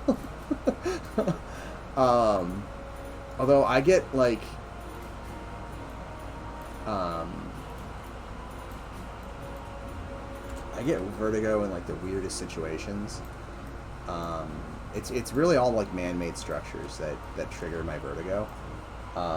Like, all the like vertical and horizontal lines and, like, the perspective of whatever the building structure I'm in.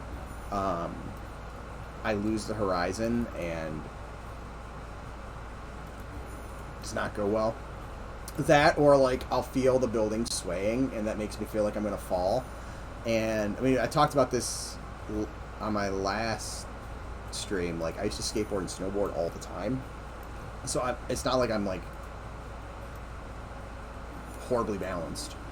I mean, I'm not nearly as good at balancing as I used to be, but it's always been an issue. But anyways, that's a slight tangent, but my K-8 school had this super, like, open staircase, and you could see down the middle. Like, you could literally just, like, jump down the middle. It wasn't, like, there was probably, I don't know, like a 3 to 4 foot, like, landing that you could just look down from, like, the 3rd floor all the way down. And it used to freak me out so bad. I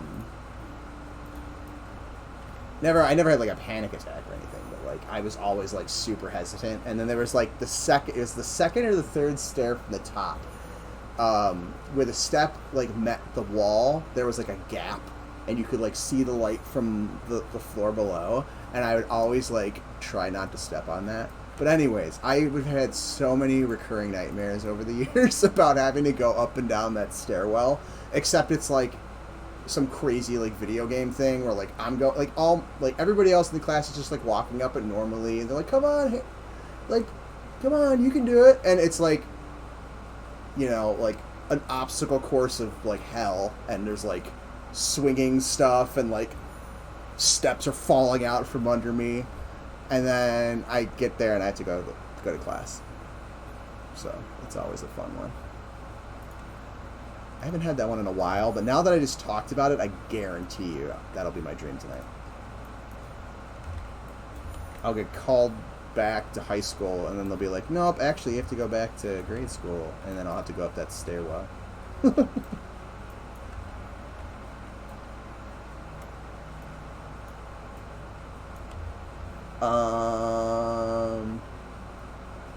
Let's see. I went back to school for a 2nd degree and had to take some prereqs at a community college. They thought I didn't graduate high school, so I am now a proud owner of a GED. Hold, so you went to you got a degree, and then you went back to a community college, and the community college didn't think, what? That's like legit. Everyone's just like you guys are just like cementing that like worry in the back of my head. Granted, I don't plan on going back to school, unless I'm forced to. but straight up, those are like my recurring nightmares. Is like, oh, by the way, this is the thing I love about Pro Builder. It will just randomly put holes in your meshes.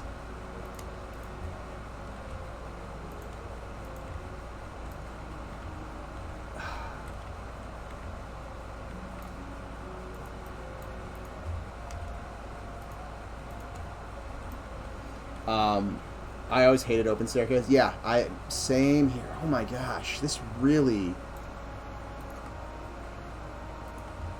Oh, you know what it was? It was when I highlighted those extra edges over there.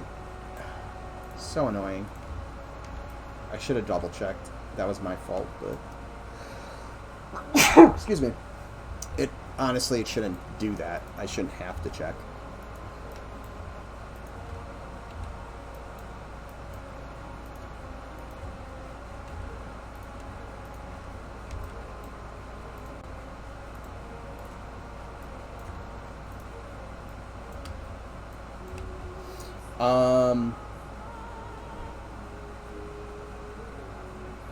Some lady fell off an escalator in Denver this weekend. Escalators will definitely trigger my vertigo. That has happened before. Although I mean, like I said, I have vertigo. I always and I have a weird thing. Like I know I have a fear. Like I try to face it, type of a thing. So, like, part of me likes trying to, like, confront the fear, but then again, like, part of me definitely does not like heights. I remember the one time, so, I went to New Orleans with, the same girl who had, the 5-acre lawn, and we went to the World War II museum, which if you're that is the one thing I would probably go back to New Orleans for, because I'm too old at this point to like really care about partying at oh my god, why am I completely blanking on the street? Whatever, you guys know what I'm talking about. Anyways, but the World War II museum there is awesome. If you're a if you like history, but anyways, they have this like building, because I think the museum's like 5 buildings or something like that. That has a bunch of planes and stuff like hanging from the ceiling. And of course, the one plane I really wanted to see, which was the B-17, because my grandfather, I've mentioned before, my grandfather was a tail gunner on one, is like up at the top of this like giant like warehouse building type thing. And I got all the way up there, you know, like took pictures, or kind of took pictures, but like was definitely like vertigo, because you're walking on like these basically like glass railing bridges, like they're just suspended bridges that are probably, I don't know, 8 feet wide maybe, if that, and I remember walking across, and I got to the other side, and there's this girl like up against the wall, like pressed up against the wall, and she looks at me, and I was like walking like really fast. I always end up walking like I've got like a stick up my butt when I'm like in those situations. But anyways, like she looked at me, and then like I looked at her, and she goes, "Vertigo?" And like we both like connected on that level where it's like, yeah. But it's the weirdest thing. Like I know when it's happening, I know it's like a completely irrational fear that I'm not going to fall, that like I have balance, but at the same time there's just like this weird, like, primal, like, panic that goes on in my head. But again, it's, like, super weird. Like, man-made structures trigger it a lot, but, like, I was off trail on, at the Grand Canyon, like, in an area you probably shouldn't have been, and I was, like, basically going across, like, ravines with, like, 1,000-foot fall on the one side. Didn't trigger my vertigo at all. Then you put me on an escalator at Progressive Field or something, and I'm like, oh boy, this isn't fun until I get to the top of it, and then I'm like, okay, this isn't so bad. But my mother and my oldest son get it way worse than I do. Like my oldest son, he's gotten better at it, but he used to get like full on panic attacks. Same with my mother.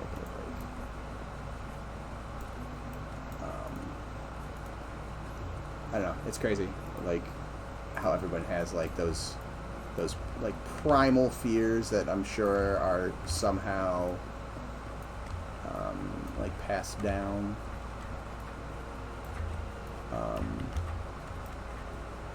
And are probably, you know, to do with our ancestors' survival, that type of thing.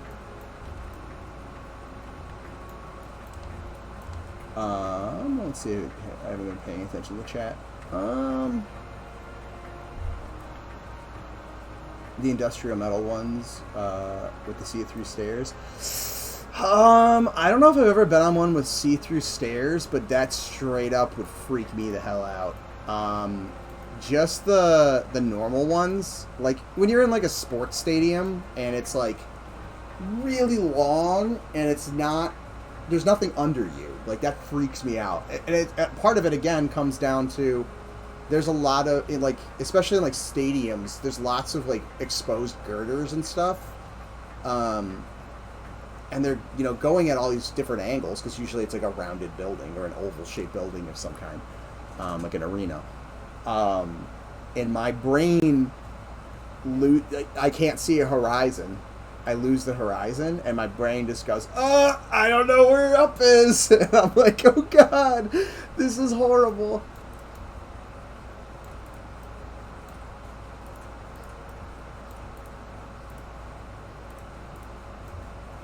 But it took me forever to like actually like understand like what was like freaking me out. And that was it. It was like when it took me years to realize this, when I lose the horizon, and that really it's, man, it can happen, I guess. Like I've had it happen once or twice when I'm like rock climbing or something, or trekking. I mean, I'm not like an actual like climber or anything, but like trekking off trail, I like the hike and stuff like that. I've had it a couple times, but it's usually like really like windy or like a really exposed ridge or something like that, and I'm like, okay, and I've kind of reached my the apex of my journey. I'm gonna turn around, type of a thing. One time that happened was in Sedona, Arizona. Me and my friend were going up Bell Rock, or Bell Mountain, Bell Rock, something like that. Anyways, I went up higher than she did, and I got up onto like I was on like the very top just before you get to the top. It was like this little ridge. It kind of went up, flattened, and then kind of went up probably 30, 40 feet. It wasn't that far, but it was a little windy, and I got that like uneasy feeling, and I was like, okay, I'm gonna turn around. Like I'm almost there, but I'm not gonna risk it. I went back down, and we were back down, and we were looking up, and some kid was coming down and legit slipped right where I turned around and almost like straight up died. He caught himself luckily before he got to the end of that like flat spot, but he was like, I totally thought I was about to watch the dude die, because he was completely out of control and heading for like a 60-foot drop to a probably, I don't know, 60, 70 degree angle. And it was just pure rock. And that like slope that he would have landed on, he would have tumbled for another like 500 feet. But I was like, oh, I turned around at the right spot.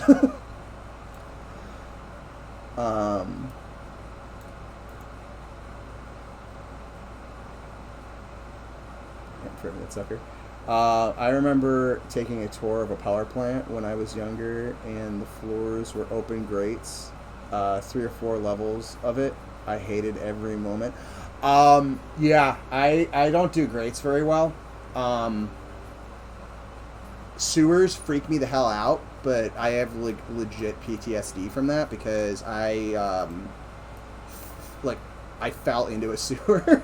Well, I didn't fall in. But I had a sewer grate flip on me when I was a kid, and it came around and, like, almost crushed my leg. Like, I didn't have any serious injuries. But yeah, I don't trust sewers after that. I was like walking. My mom went back to college when I was in, I don't know, middle school probably, for nursing. And we went up to the college bookstore to get her books, and we're walking back, and I'm carrying her books like next to her, and I was probably like 7th grade, 8th grade, something like that. And I stepped on the sewer plate, and there was like a cone next to it, but there's nothing to say don't step on. It was just like a cone. It was downtown Cleveland. There's cones everywhere. It wasn't on top of it. It was just like probably like 2 feet over. But anyways, I stepped on this sewer, and all of a sudden there was nothing under my foot that I just put all my weight on, because the sewer plate like dipped and went around, and I started to fall, and I threw all the books. Not like intentionally, just momentum of me going down, like trying to catch myself. And then the sewer, like I scraped the hell out of my leg on like multiple spots, and it came around and like crushed my leg. But it didn't, I got crush is probably a dramatic word because I didn't break any bones or anything like that. But it did come around and slam on my leg really hard. And then my mom like turned around to yell at me because she just saw all her books go flying, and she thought I was just being stupid. And then she realized that like my leg was being eaten by a sewer.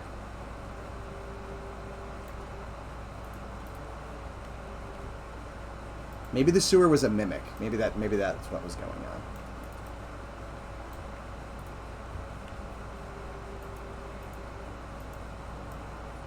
But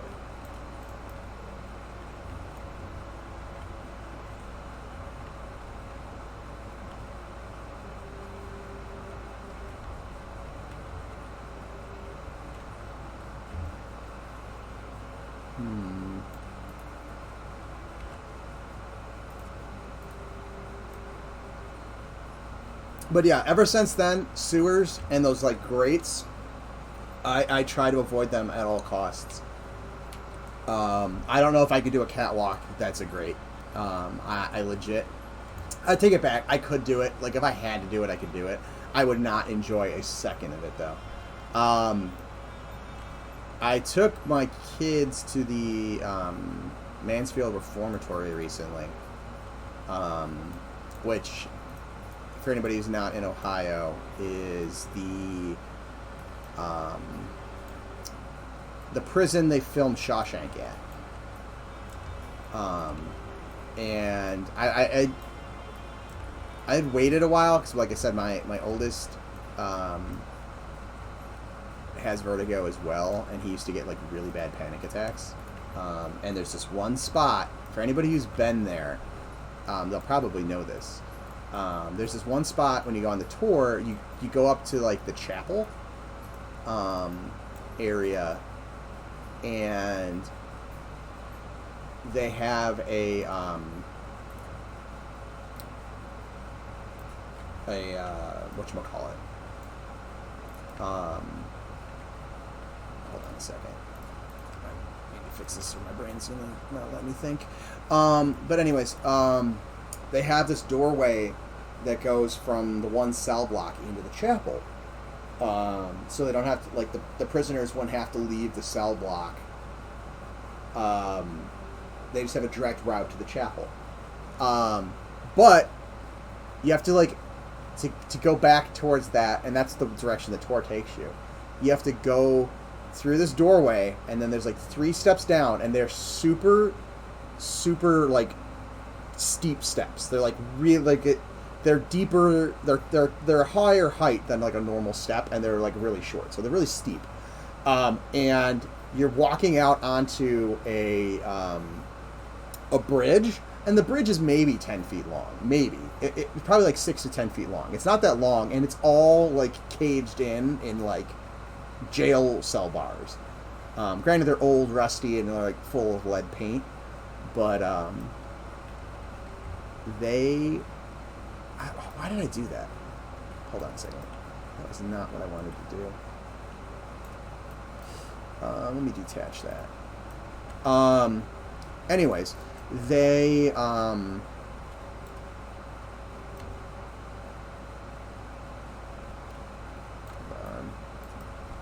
needed to detach some of this stuff. Yeah, you got to walk across it, and you're on, like, you're 6 stories up. So you're looking down, you're stepping down, and there's this, like, 6 stories, and it's all, for me, what triggers me is it's all, like, again, oops, that was not what I wanted. You know, like, vertical bars and stuff like that, because it's jail. And that place would freak me out. But I wasn't sure my oldest was going to be able to do it, but he took it like a champ.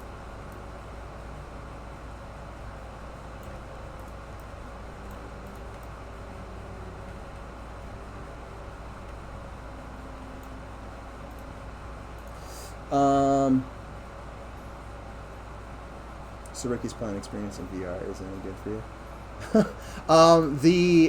Whatchamacallit in VR, the Everest VR freaked me out just a bit, like when you're going over the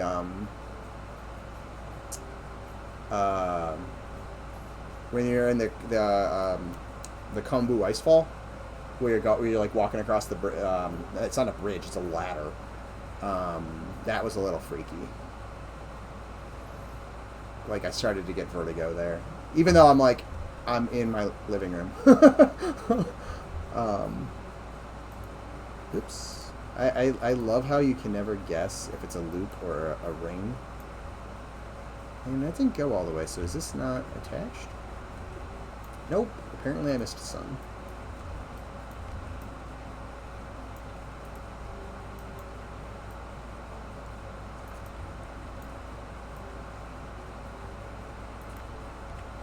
Let's just double check all these.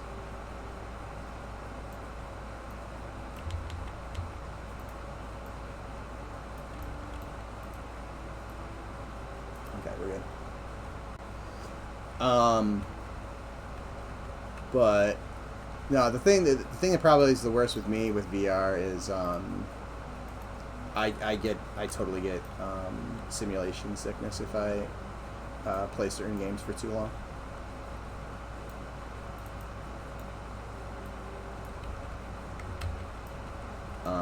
But it's mostly the ones that, like, the camera moves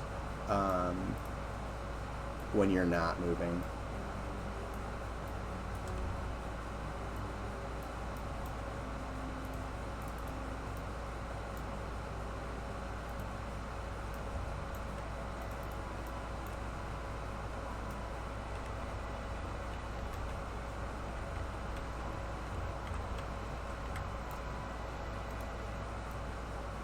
I did do the whatchamacallit though at one point, the void thing that they had.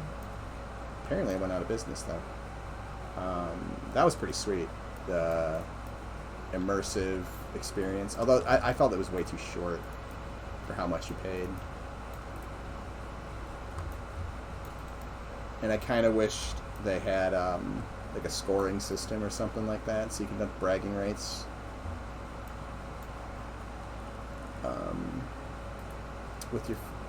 With your friends that you went with, or they could have bragging rights if they did better than you, that type of thing. And that's the red balloon floated out of the sewer.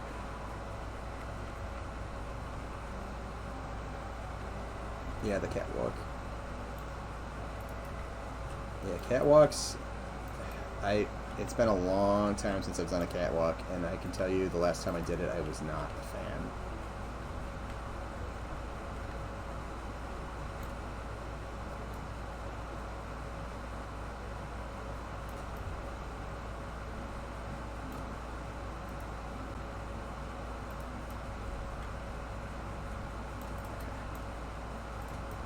That works. I'm gonna grab the rest of this edge.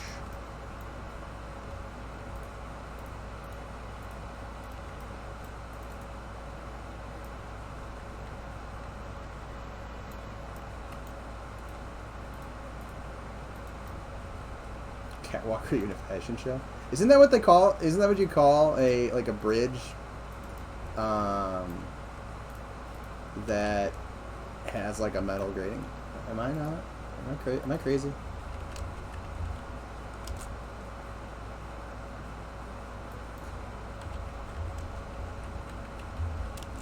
And they have caps lock on. Yeah, metal catwalk. One of these things. Like, this one wouldn't be an issue. It would be like... There's gotta be some big scary one in here somewhere.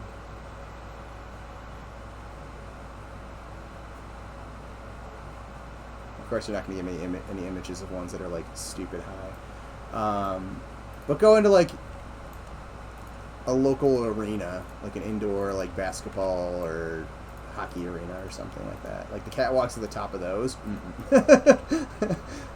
There's very, very few reasons why you would find me up on one of those, and it would be like I get $1 million when I make it to the other side type of a situation. That or like I have to save a family member or something like that. Other than that, you're not getting me on one of those. Not happening.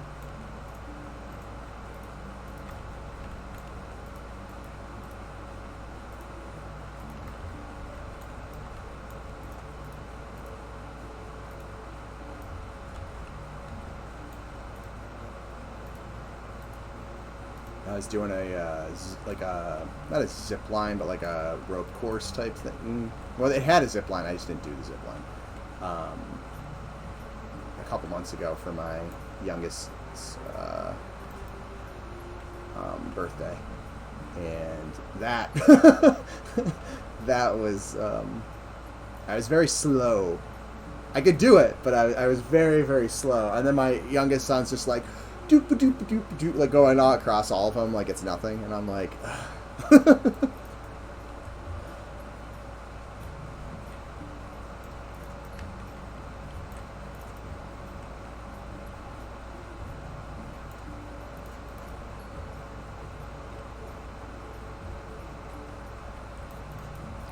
so this is not going to be how you get down from here. I think what it's going to end up being is you'll come up onto here, and then maybe this will come out, and then there'll be basically like two stairs that kind of come this way and this way. I think that's what I want. And then maybe some sort of like platform or something there. Fireman pole down. I've done fireman pole before. Totally like rug. Not, I guess it's not rug burn, but like friction burn my arms. But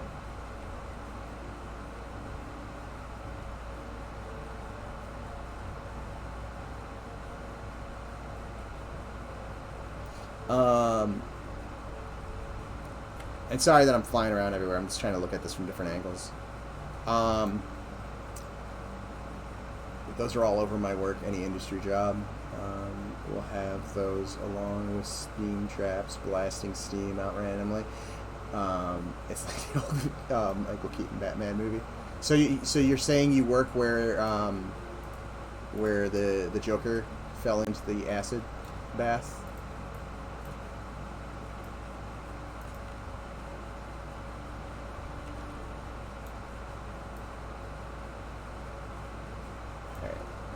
that, and we'll, at least for now, make a quick cap to this at the end. Cap is totally not the correct word, but we'll pretend it is, because my brain is not in the mood for thinking of what this could be. And then we will...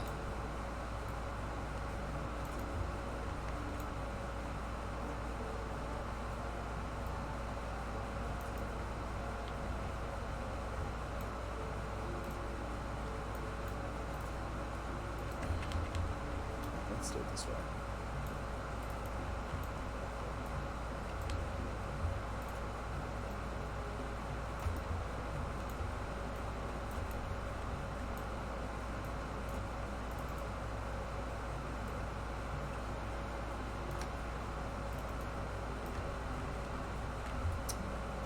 Looks like I missed another spot.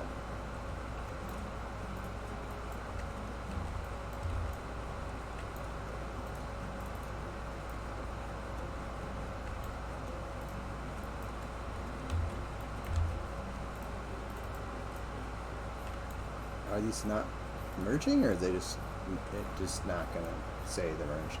Unless I'm missing... Aha! Let's just do this whole seam again. I probably just really jacked this seam up.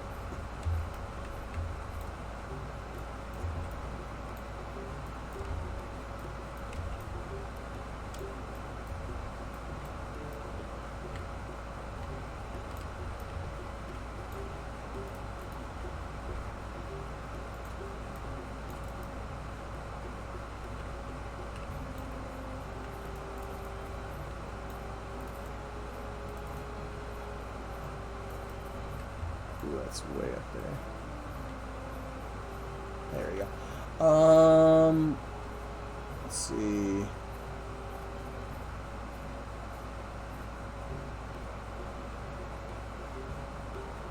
Fireman pull down. Is the first dungeon modeled out yet, or is it just the entrance? Oh no, it's modeled out. Here, I can hop over. Let me finish merging these, or closing these down, and I'll hop over. It's roughed in and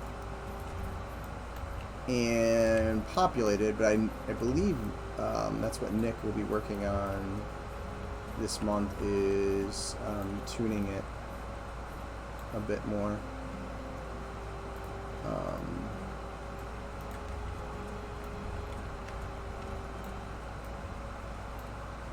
I'm just going to merge that for now. So we'll save that. John, I don't... Or, hold on, what did John say?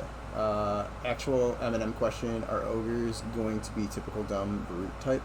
I don't think if I remember correctly, and it's been a bit since I've read the lore on them, they're not all dumb. They will have dumb, and we'll have derpy looking ones as well, but they are not all inherently dumb. Is how we are handling the ogres. So there are smart ogres, or smarter ogres.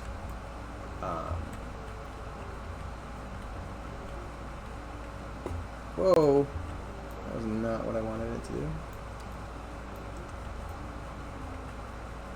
Alright, so let's fix this. But again, it has been a little bit since I've read that lore, so I don't know if anything's changed.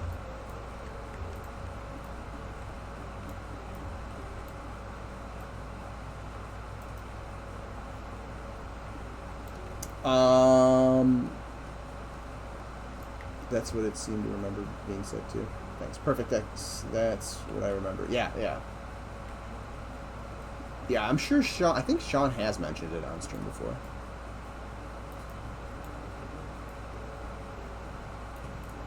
Yeah, Sean and Ham are the ones to really ask about lore stuff.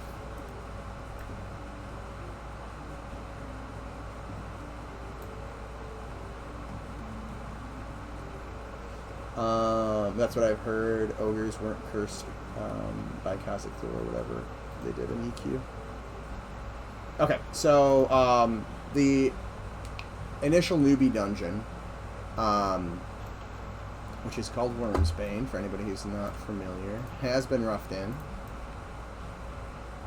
So this area is new. I haven't gone in and lit it. I haven't even thrown materials on here. Honestly, I could just like throw like a rock on here.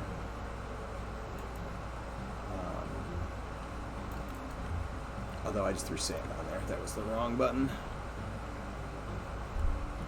But I want to go through and break up the texture and stuff like that, so I'm leaving it with the grid right now just because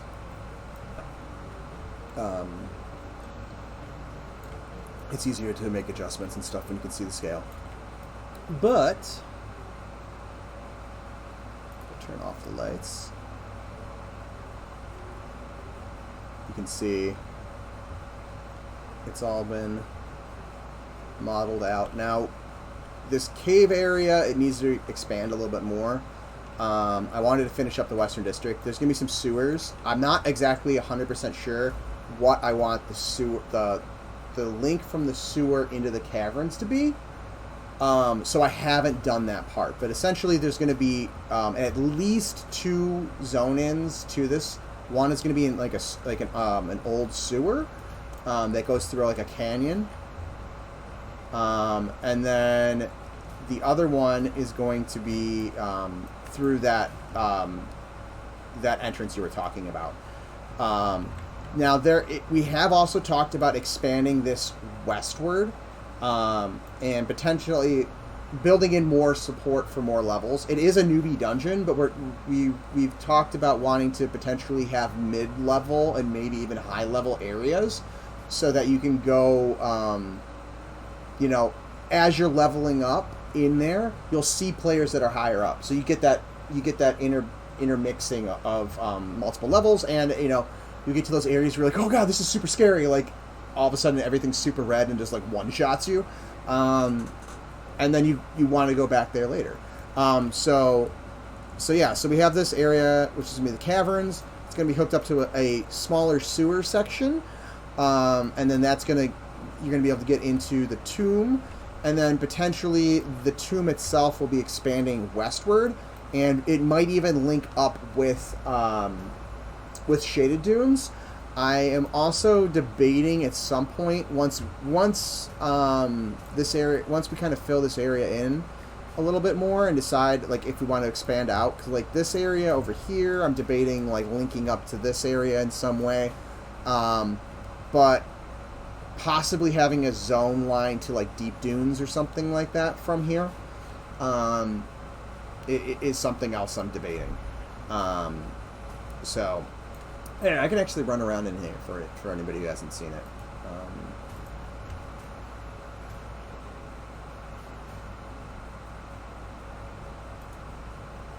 Oh sweet. I'm thinking about starting to write again and do some more stuff just for fun / practice. Yeah, totally do it. That kind of stuff's always fun. Granted, I'm not great at lore, but like world building's my thing.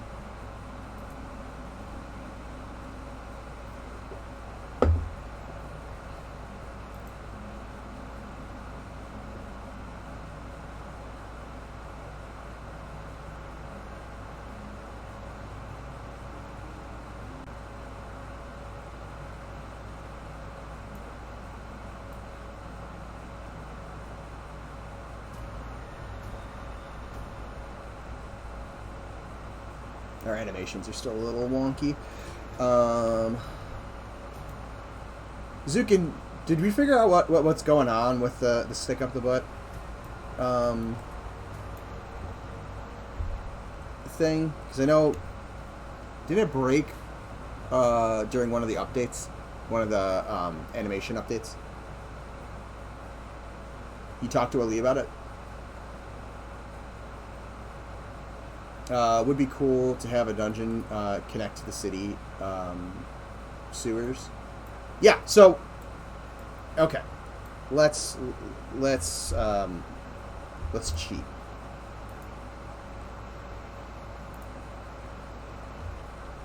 So for everybody who's newer, it's gonna be in here as well. I have some geo set up, so there'll be stuff like this in this area. There's gonna be ruins underneath this city. The city itself is going to be. Hold on a second. That broke. I need to fix that. Anyways, so there's going to be holes where there's going to be like boards and stuff. Now the boards and stuff might look a little different or be arranged differently. I've been kind of trying to play with how I want them to be. But essentially, you'll be able to see the old streets beneath it, and those are just kind of covering it up. This is based off of Goblin's concepts. Oops, I'm still in my 3D modeling folder.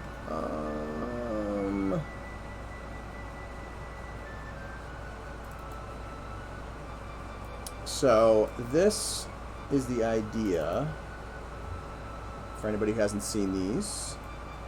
So essentially, like, the streets have these, and then underneath there's like ruins that are kind of half buried in sand.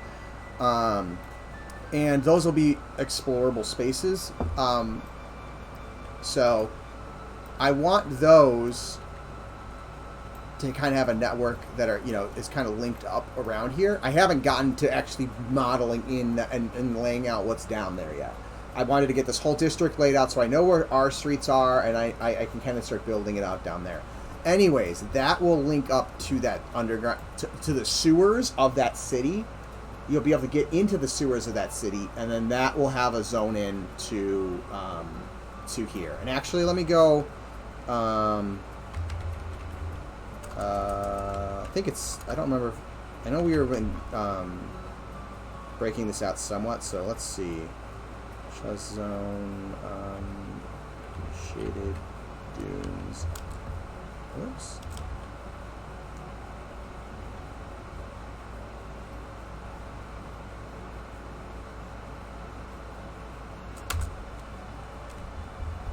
Hold on. /zone. There we go.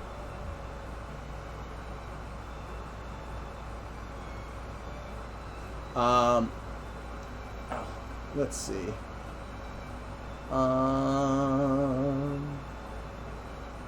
Would be cool. Oh yeah. I talked to Willie. He redid how the animation controller works. Character running like EQ Earth Elemental. It's handled more programmatically now, so I need to have him tweak it on his end. You cut Joe, or you cut Deep Joe. Not a bad thing. I do apologize if it came across as poor criticism. No, you're all good.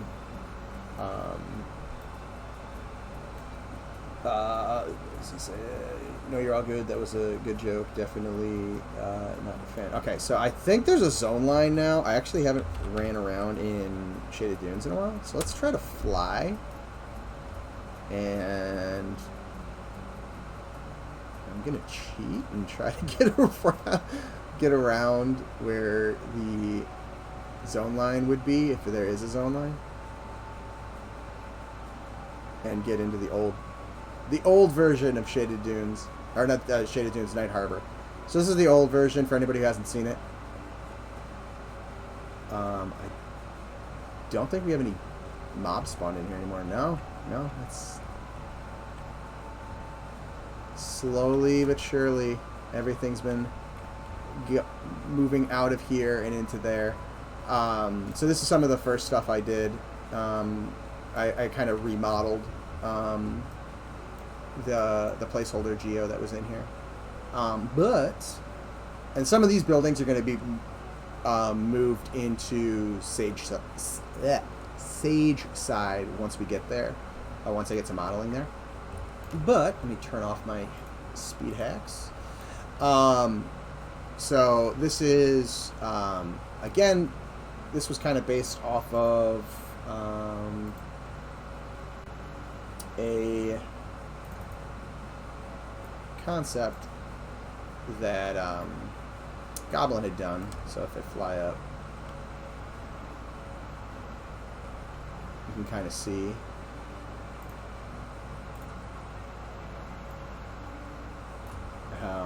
that area kind of was based off of. It's a little different, but I was kind of playing off of that.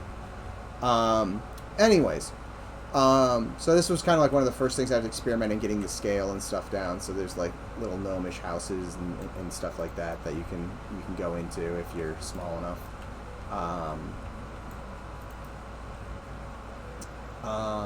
But you can see over here, I was starting to play around with it. You can see, let me turn off fly. You can see how there's like this area down there, so you know the idea would be that there'd be mobs and stuff down there potentially. You could see people fighting down there, and then I was at this point I was playing around with like what would be a cool way to get down there. So I came up with this. You kind of come over here and you walk in, and like, you know, this one's obviously there's something different, and this could end up having a key or something like that, but essentially you close it, you click on it, and you could go down into here. And then, yeah, there would be, you know, mobs and stuff down here.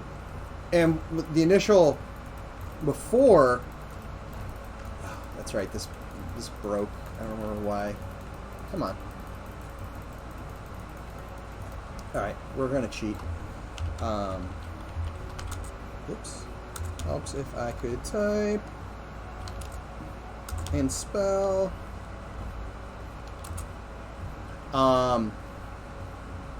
So what I was initially trying to do, because we wanted to hide content or content spaces, I was trying to see like how small of a space I could put stuff initially, and then I kind of expanded on it. So initially this was just like this little like almost kind of like thieves' den, I guess. That was kind of underneath, and it went to like this room, and that was about it. And then I was kind of playing around with like different things that could be like identifiable camp spaces. It's like a bathhouse, and just kind of playing around with some stuff and trying to keep it that old kind of chunky aesthetic. And then we can go through this hole that's in this wall, and it kind of broke into this like old like temple area. With like this, I don't know, kind of cultist feel.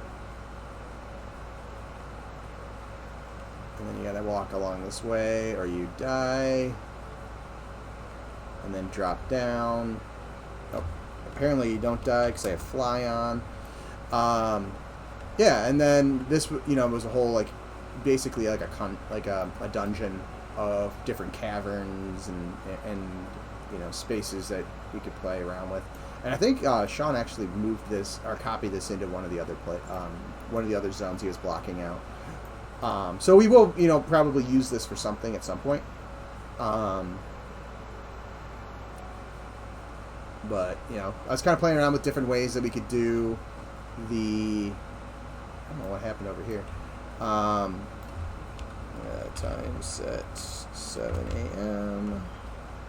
That we could do the whatchamacallits, the caverns and stuff. So this is kind of more the classic EQ feel and vibe.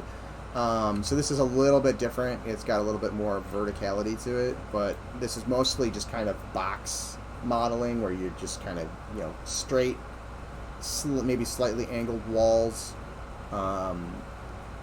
And then over here, they're slightly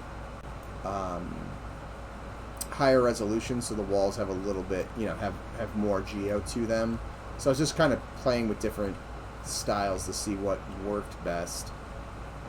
But anyways, you can get to that area by kind of fighting your way or envisaging your way through. Ooh, something happened there. I'm not sure if I nudged something or somebody nudged something. But anyways, go through here, and then cross that like broken column, and then you get into the like basement of this one structure, and then kind of use this sand to climb up into the street. So technically, you know, like this is a balcony, so you're like above street level. So you kind of see in the second story of these houses.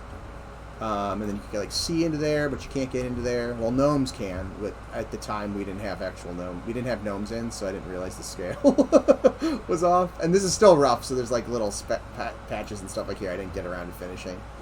But then you can like go into the cellar and down into the sewers. And then I was playing around with like invisible walls and stuff like that, so like you can get into here, and then originally you couldn't tell there was something weird going on with this wall. It just had a texture on it, but for some reason it reverted. But there's a fake wall, and then you could get into here type of a thing. But this is the type of stuff that I want to kind of bring back in underneath the other city. So the new version of Night Harbor will have similar stuff going on. Celestial Zone, Bane, Tomb.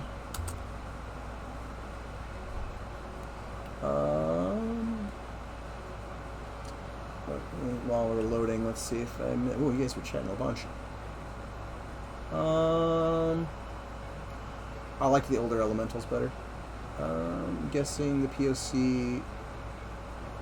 Everything is kind of condensed. That dungeon is super close to the city. That is intentional. The dungeon itself is designed. It is intentionally put in the newbie yard. We want to draw people into it at low levels. So it's part of the newbie yard itself. Originally, it was further away, but it's legit in our newbie yard. We may move it. If we move it, it will be just into Shaded Dunes. But I think it'll probably end up staying where it's at. At least for now, we haven't discussed wanting to adjust that. So I just turned off aggro. Do I still have my speech in it?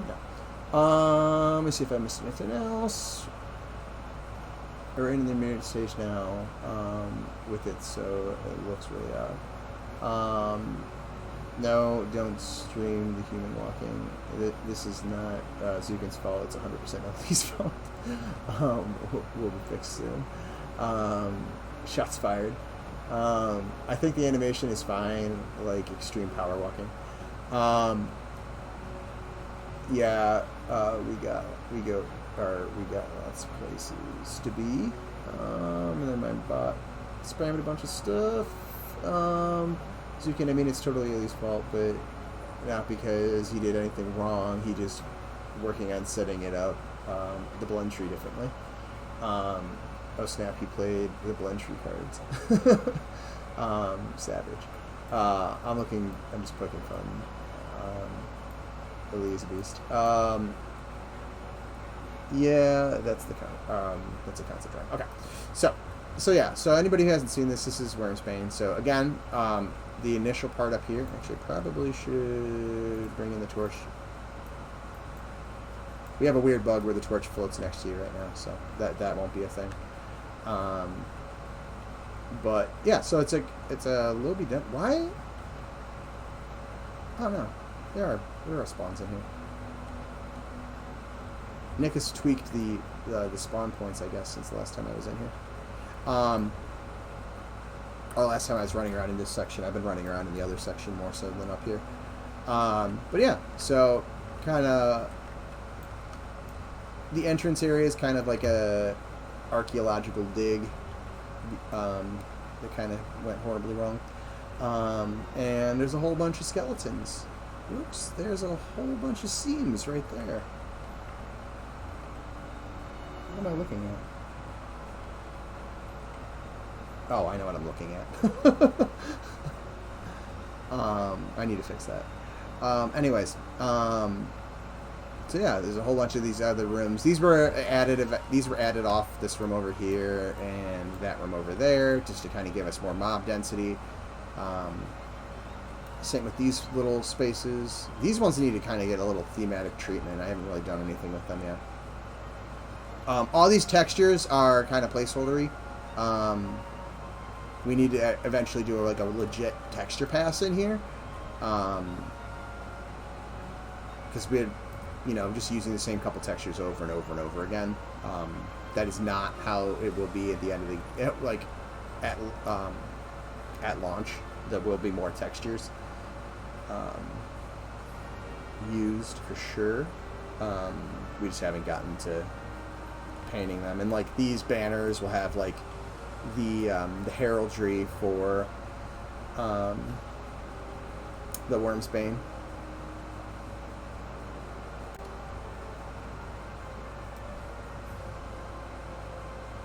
And then up into the chapel area here. Ooh, the light got fixed. There's a shadow again. Get the organ up there. And then over into the area with all the sepulchres, or the, not the sepulchres. No, those are sepulchres. What am I talking about? So yeah, there's all these little areas over here. And then I expanded it this way. So this was a room, and then I expanded it into all this stuff down here. And this is, again, not all lit yet. And Nick hasn't populated this area yet. So there's like holes in the floor.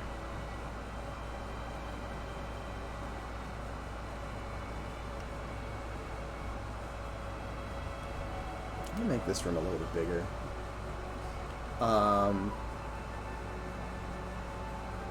Yeah, the magic floating torch.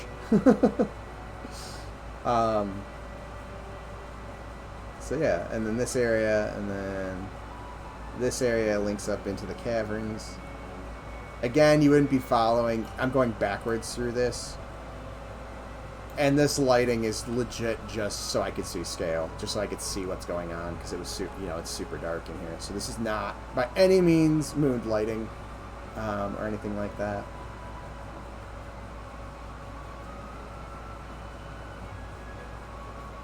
So technically, at some point you would enter it through. So this would be linked up to the sewers.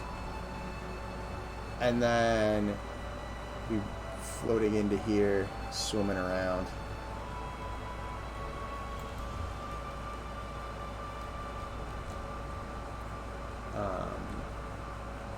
And then, yeah, there's all sorts of little caverns and stuff to stick mobs. So these areas will probably get more done in terms of like the geo of just like how they're laid out. Once we kind of thematically figure out what we're doing with this area, we just knew we wanted a cavern area. There's no like specific mob or anything like that that I'm aware of that's going in here yet. So when I was building this out, I was just kind of creating space, and a lot of it is probably a little bit taller. I probably need to shrink the ceiling down in here a bit to make it, at least in the cavern area, like the cave areas here, the little tunnels, make those a little bit shorter. So these are all just little areas that we could put mobs and stuff like that.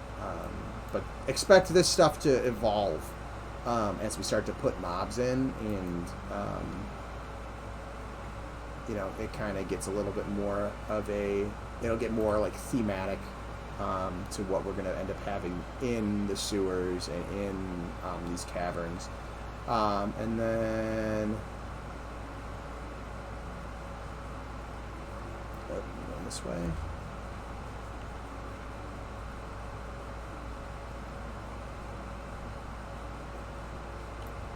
Actually, let me go down the legit way.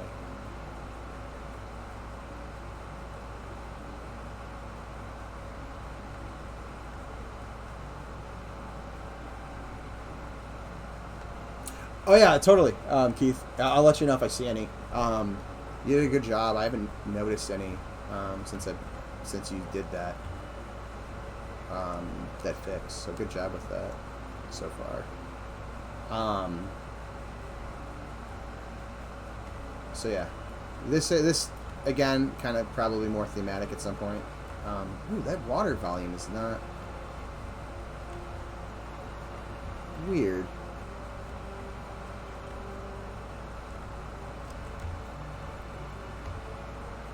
It's the first time I've seen our water volumes do that. Like, it doesn't react to me going into it until I'm down here.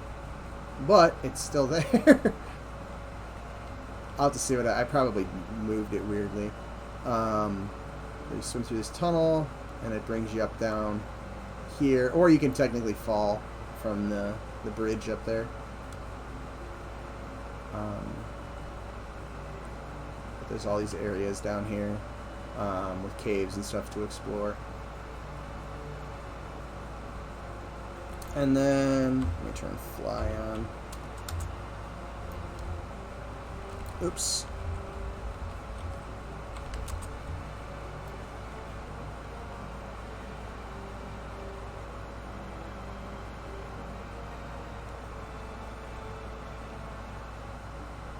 So I'll fly back around in here.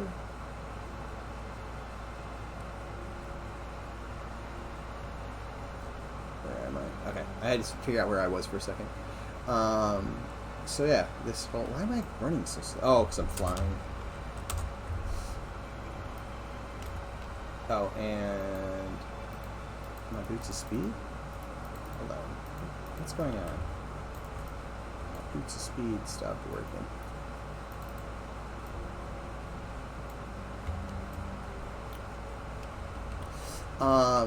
Anyways, I'm not sure why my boots of speed are all of a sudden broken, but we will walk over here.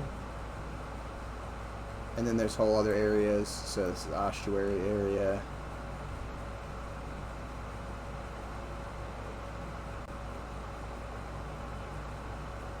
Yeah, now their boots are slow.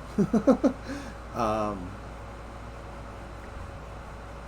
not going to walk all the way around because I'm walking so slowly. And then, yeah, we'll kind of walk down into here. And then this gets into the more elite area. We haven't... I know we talked about potentially this could end up getting to a higher level area, or if we do have a higher level area, it could be in those caves, or it could, we'll be playing around with what exactly we want the higher level areas to be. But essentially this is, kind of down into the boss room.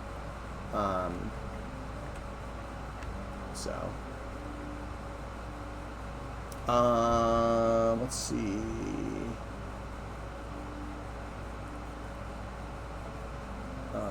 This concept, I can probably help out with blend trees. I am totally walking through Geo because I have collision off and not fly on. Fly on. Nordan gifted a sub to Edge to Beaver. Thank you for the support. And I'm sure Edge to Beaver thanks you as well. I appreciate it. As I float through. What else we got? Magic floating torch. Oh yeah, I already said that one. If you see, already said that. It's slow. Man, tidal caverns where the water height changes with the tide would be sweet. Pretty huge pain though. Yeah, that could be cool, but I could totally see that being somewhat of a pain on the player side. I don't know how bad that would be on the tech side. So it would just be moving. It would just have to animate and move and basically alert between two points for the volumes themselves. Theoretically, I honestly don't program in Unity here for us, and C# is not something I am good at. As I fall through the floor, but I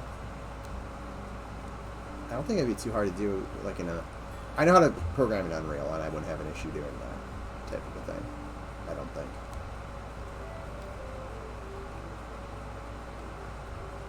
Sorry, I'm weirdly clipping because I don't have collision on.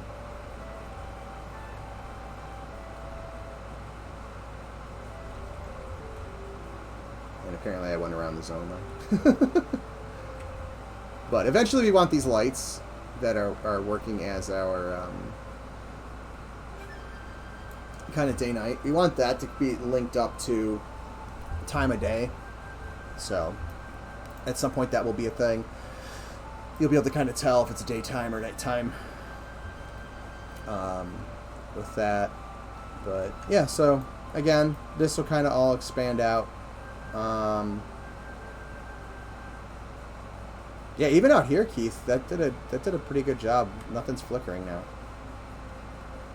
Because when I would fly around out here, it would be like almost like a laser light show at times. Okay, let me get back inside the geo so I can camp out. We'll log in and then start falling.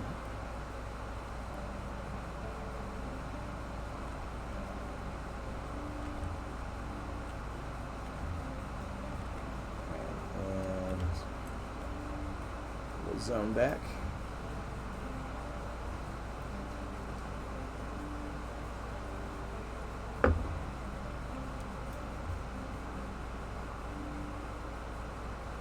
But yeah, so this is, again, it is in our newbie zone. We specifically wanted it.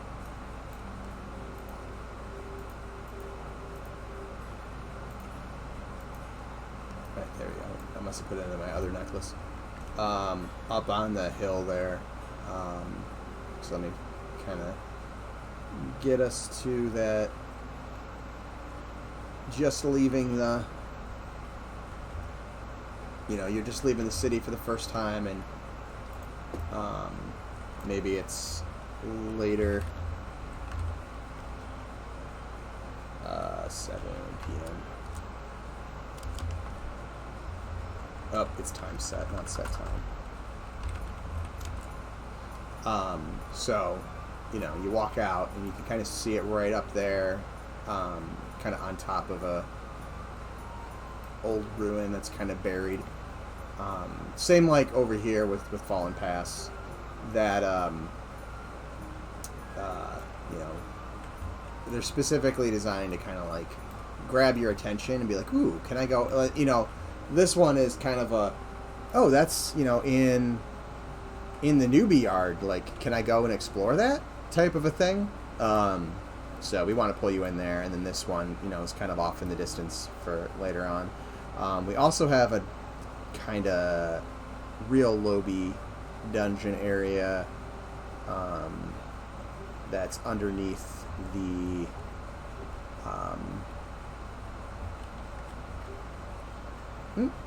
they're not walking around anymore, but there's kind of like the cellar area here that has some infestation problems, and for some reason they're not pathing around.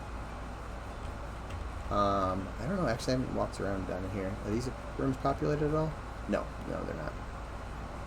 Not yet. But there's all sorts of little areas in here and stuff like that. That can have mobs.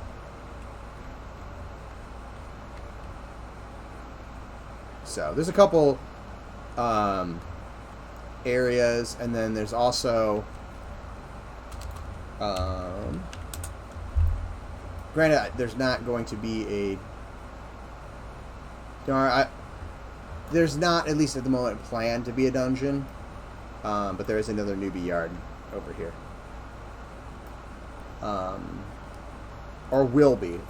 The yard is kind of there, but there's nothing really been done with it. So this is Sage side. This hasn't been really touched. Oh, there are mobs over here.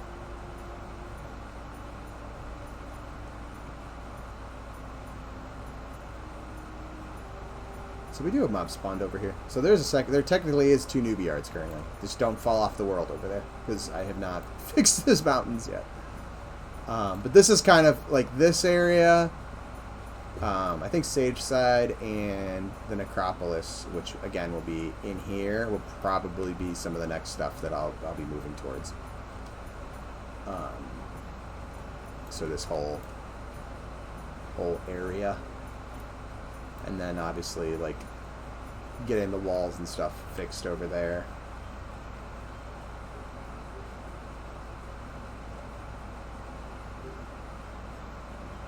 And then there will be potentially dungeon-y type things off of here too, but I don't believe those are planned to be. I don't believe the catacomb areas are intended to be low level. I could be wrong on that. It's been a while since we talked about it, so that might have changed. But yeah.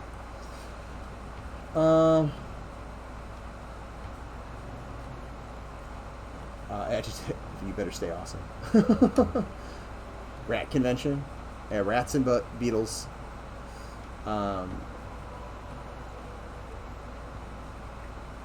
Oh, he disabled their pathing down there temporarily. That's possible. I know he's been doing a bunch of stuff with the pathing, which looks so much nice. It's definitely come a long way. Because I know it broke pretty badly a couple times. But the new stuff's starting to look pretty good. Kind of nice to watch the new yard kind of come alive.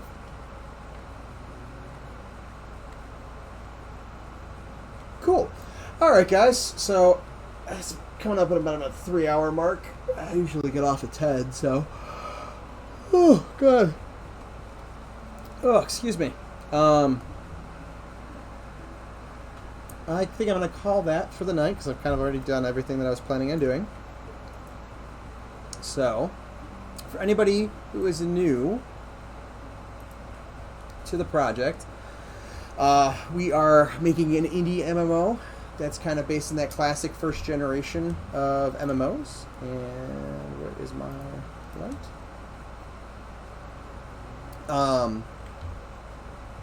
So yeah, so we're like I said, doing a kind of classic first generation inspired MMO. So think late 90s, early 2000s. That link that I just put in chat is to our website. You can find all sorts of information about the game there. Kind of find out about the different team members, things like that. Frequently asked questions are there. If you do have any other questions that are not answered in the frequently asked questions, you can always join our Discord, which I just gave the link to, and hop in. All of the developers are on there.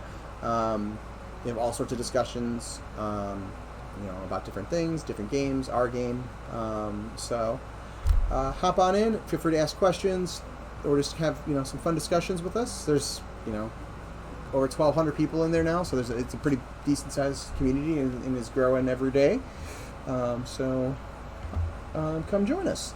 If you'd like to stay up to date and not join the Discord, that is the link to our mailing list. We'll send out updates when we usually do it once a month, so you can kind of keep up to date with our development. Again, we're kind of in a proof of concept phase where we're building out all the systems and about a dozen zones that we can kind of get that experience for the whole game. Not the whole game, but like we can kind of get a feel for each element of what the game is going to be, is kind of what we're doing. Anyways, the other members of the team that stream, those are links to their Twitch channels. Give them follows if you haven't already. We all kind of stream our own aspects of the game. Mine are primarily environment art and level design based. As you can see, I've been really building out this city for a while now.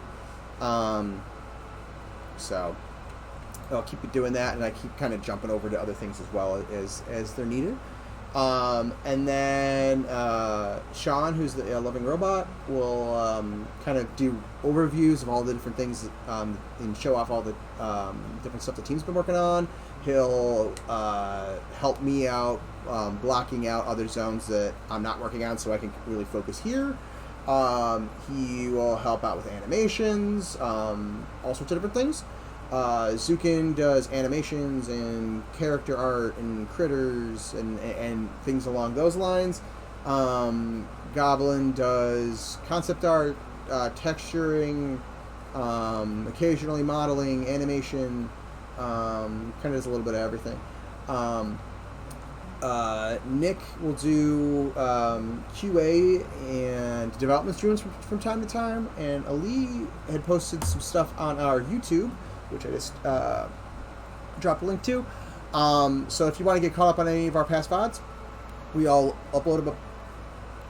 why is it every time I get to the end of these things I get hiccups? Anyways, it's I'm talking too fast probably. But anyways, we all upload our VODs there, so if you want to get caught up, you know, that's where all of our videos will go. If you are watching on YouTube, please remember to like and subscribe, comment below, click the bell and all of that. It helps us out with the algorithm, so that the algorithm can kind of, you know, recommend the videos to people that like MMOs and EverQuest, Ultima Online, Anarchy Online, Dark Age, Camelot, those type of things. All those little clicks and stuff take a second, but help us out. So we appreciate it when you do it. Also, we try, you know, we read the comments and try to respond to them as well. If you are watching on YouTube and you'd like to partake in my live chats for the stream, somewhere in the comments below there should be a link to my Twitch channel, Pages the Ranger. Just click on that and follow it. You'll get a notification whenever I go live, which is usually Mondays at 8 p.m. Eastern Standard Time, Wednesdays at 1 p.m. Eastern Standard Time, and Fridays at 1 p.m. Eastern Standard Time. This Friday will more than likely be the last Friday, possibly the 12th, and then I'll be back down to 2 streams a week, unless I have like a random kind of ad hoc, you know, weekend stream, or I stream at night or something like that. But my semester at work is starting back up, so I will not have as much time to stream, unfortunately. Yeah, thank you guys for hanging out. I will catch you guys all later on Wednesday. Bye.